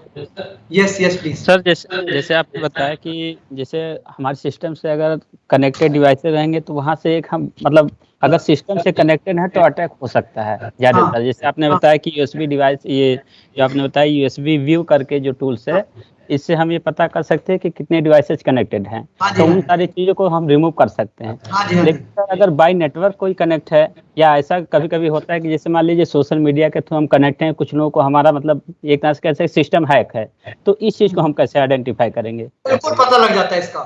ये मैं next session के लिए रखा हुआ है, ये मैंने। Okay sir, है ना, थोड़ा एडवांस में चलेंगे। बिल्कुल 100% आपके मोबाइल फोन से मैं बता दूंगा how many my applications are remotely connected and my information is being breached upon. Okay, पता लग जाता है, ठीक है। पर meanwhile एक काम करूंगा मैं आपको, एक काम कीजिए, if you want to see your computer system, how many applications are there which are broadcasting my information, whether those are legitimate applications or not, which type of information is being broadcast on my computer system. computer के लिए क्या करो, open the DOS prompt. DOS prompt open कीजिएगा and then type one command. That command is netstat space ANO. Net statistics, netstat space dash ANO. This will provide you the details of the outer network where you are connected. And I will suggest each and every participant of this class, please visit today connect through your DOS prompt, disk operating system. So I'm making this demonstration. I'm just visiting this DOS prompt. In the DOS prompt, okay. So here, what I will do, I will type this command netstat.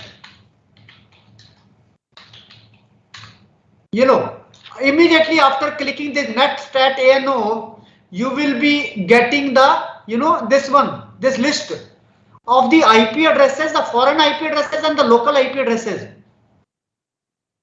Okay. And the PID number. PID number is a process identity. I will also tell you how to decode this PID number. PID number is a process identification number. Mean through this PID number you will be able to identify the application which is running on the computer system. Which application this information is carrying away. Okay, net state -ANO. Got it? So one more thing that you can do, you just type one more command, and that command is task list, TASKLIST, task list, and then press enter. You know, out of this task list, you will be able to know the PID number as well as also the name of the application. So here I am also able to get the PID number and the application which are running, and also the size of the data. You know, suppose if here you are finding that 145,000 kilobyte data was broadcast by this application. So here you are able to know this application. So this means that this application is in bulk transmitting the data. It may be a malicious application. So the two commands that I have demonstrated in front of you, number one is a netstat, number one is a task list. Okay, got it? So for checking it in your computer system.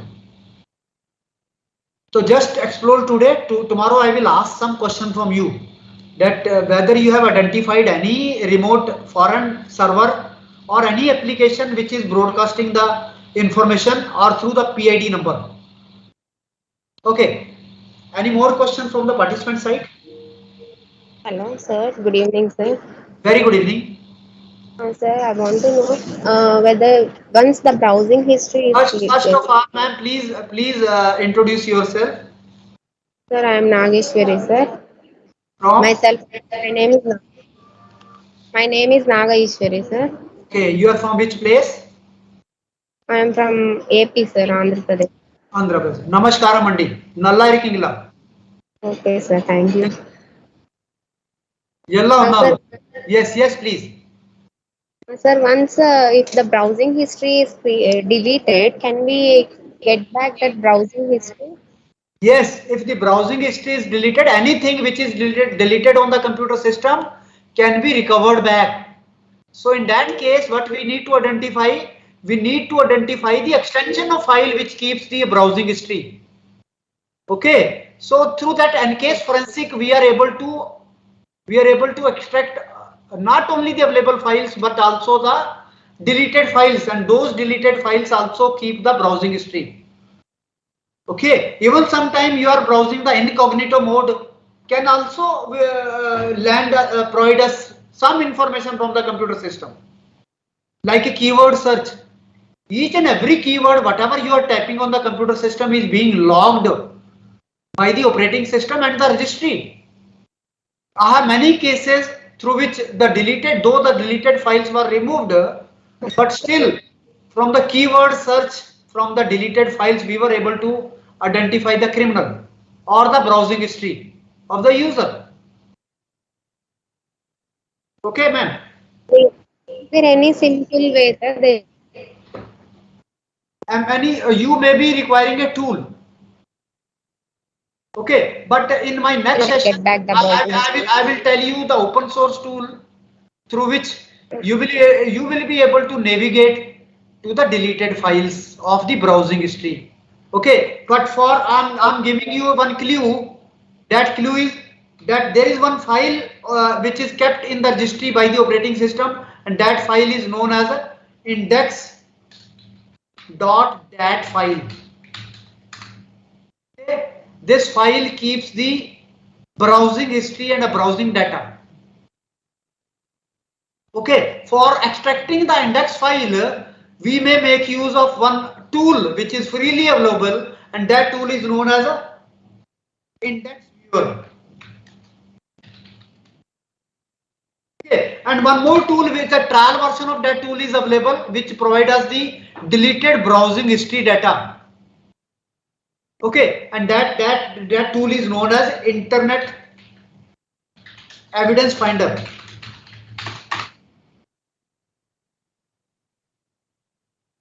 Okay, and through this Internet Evidence Finder, you just download the trial version.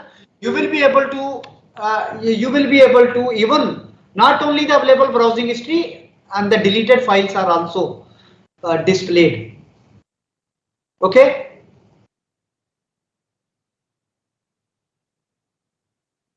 Got it, ma'am? Yes, any more question from the participant side?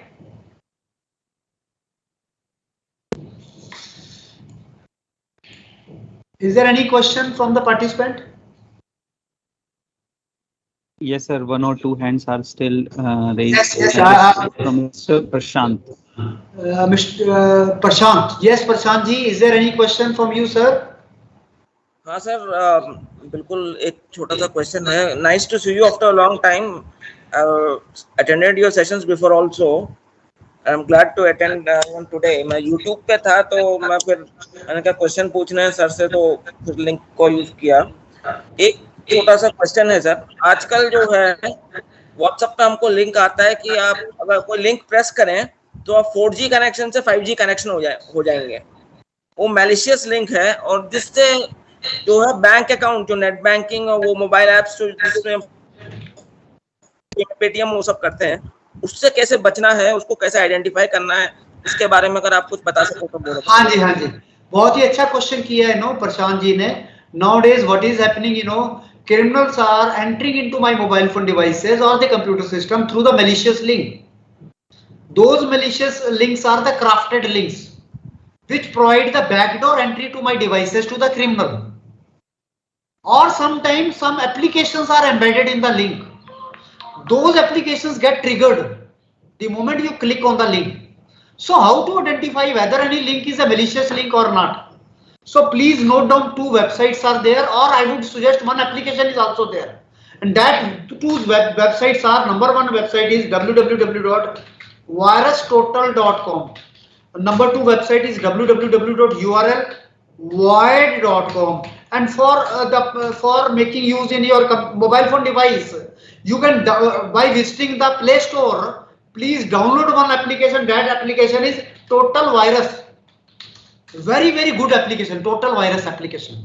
Download this application on the mobile phone device. It will immediately alert you the moment any link is triggered on your mobile phone device through WhatsApp, through social media platform. It will immediately alert you. That's a malicious link. Okay. For example, I'm now visiting this website Total Virus. Okay. So Virus Total, I'm visiting this website Virus Total.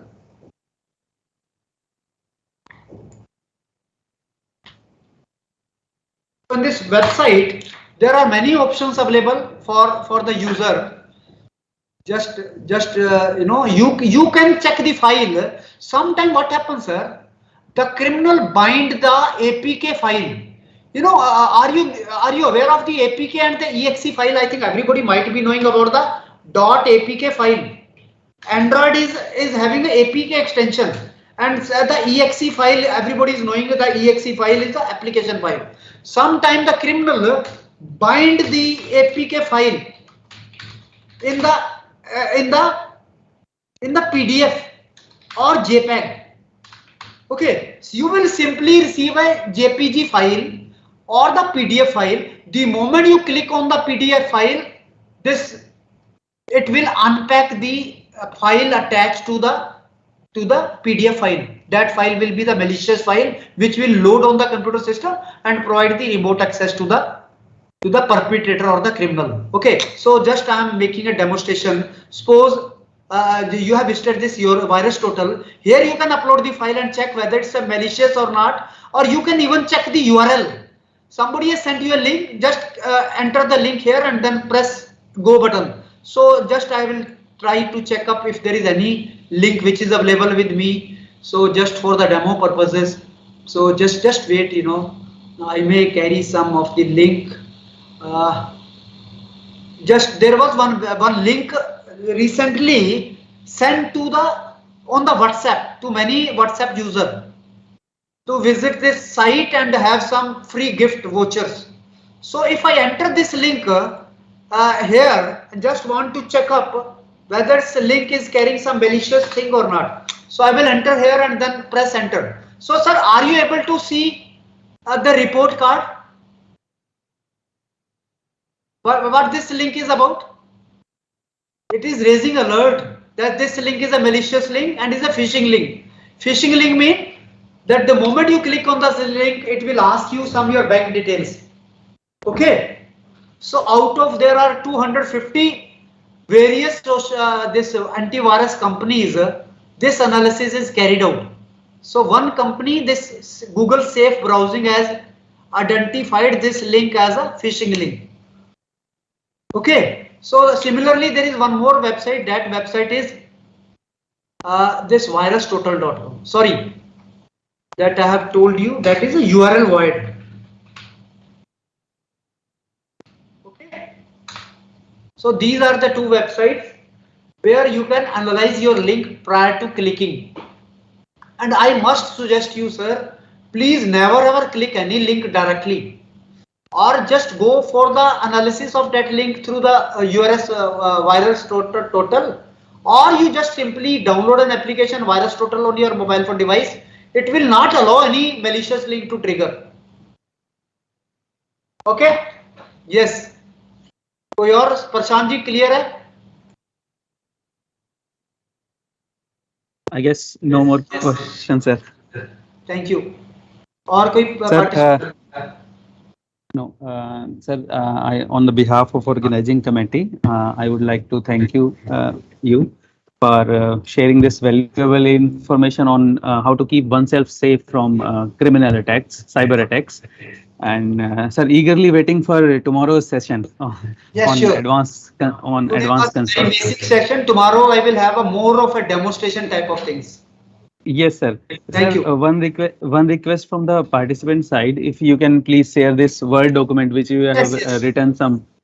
I will share this Word document file today itself on your WhatsApp, or you can ultimately share this file on the on if there is any group which you have formed for the participants. Yes, sir. That will be great. Great. Thank you. Thank you, sir. Thank you. Yes. Thank you. Participants. Thank you, sir. Again, participant, I will be sharing one link for the attendance, and it will be active for only 5-6 minutes. Okay. So please hurry up. Like I'm sharing it in the chat box.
Yep.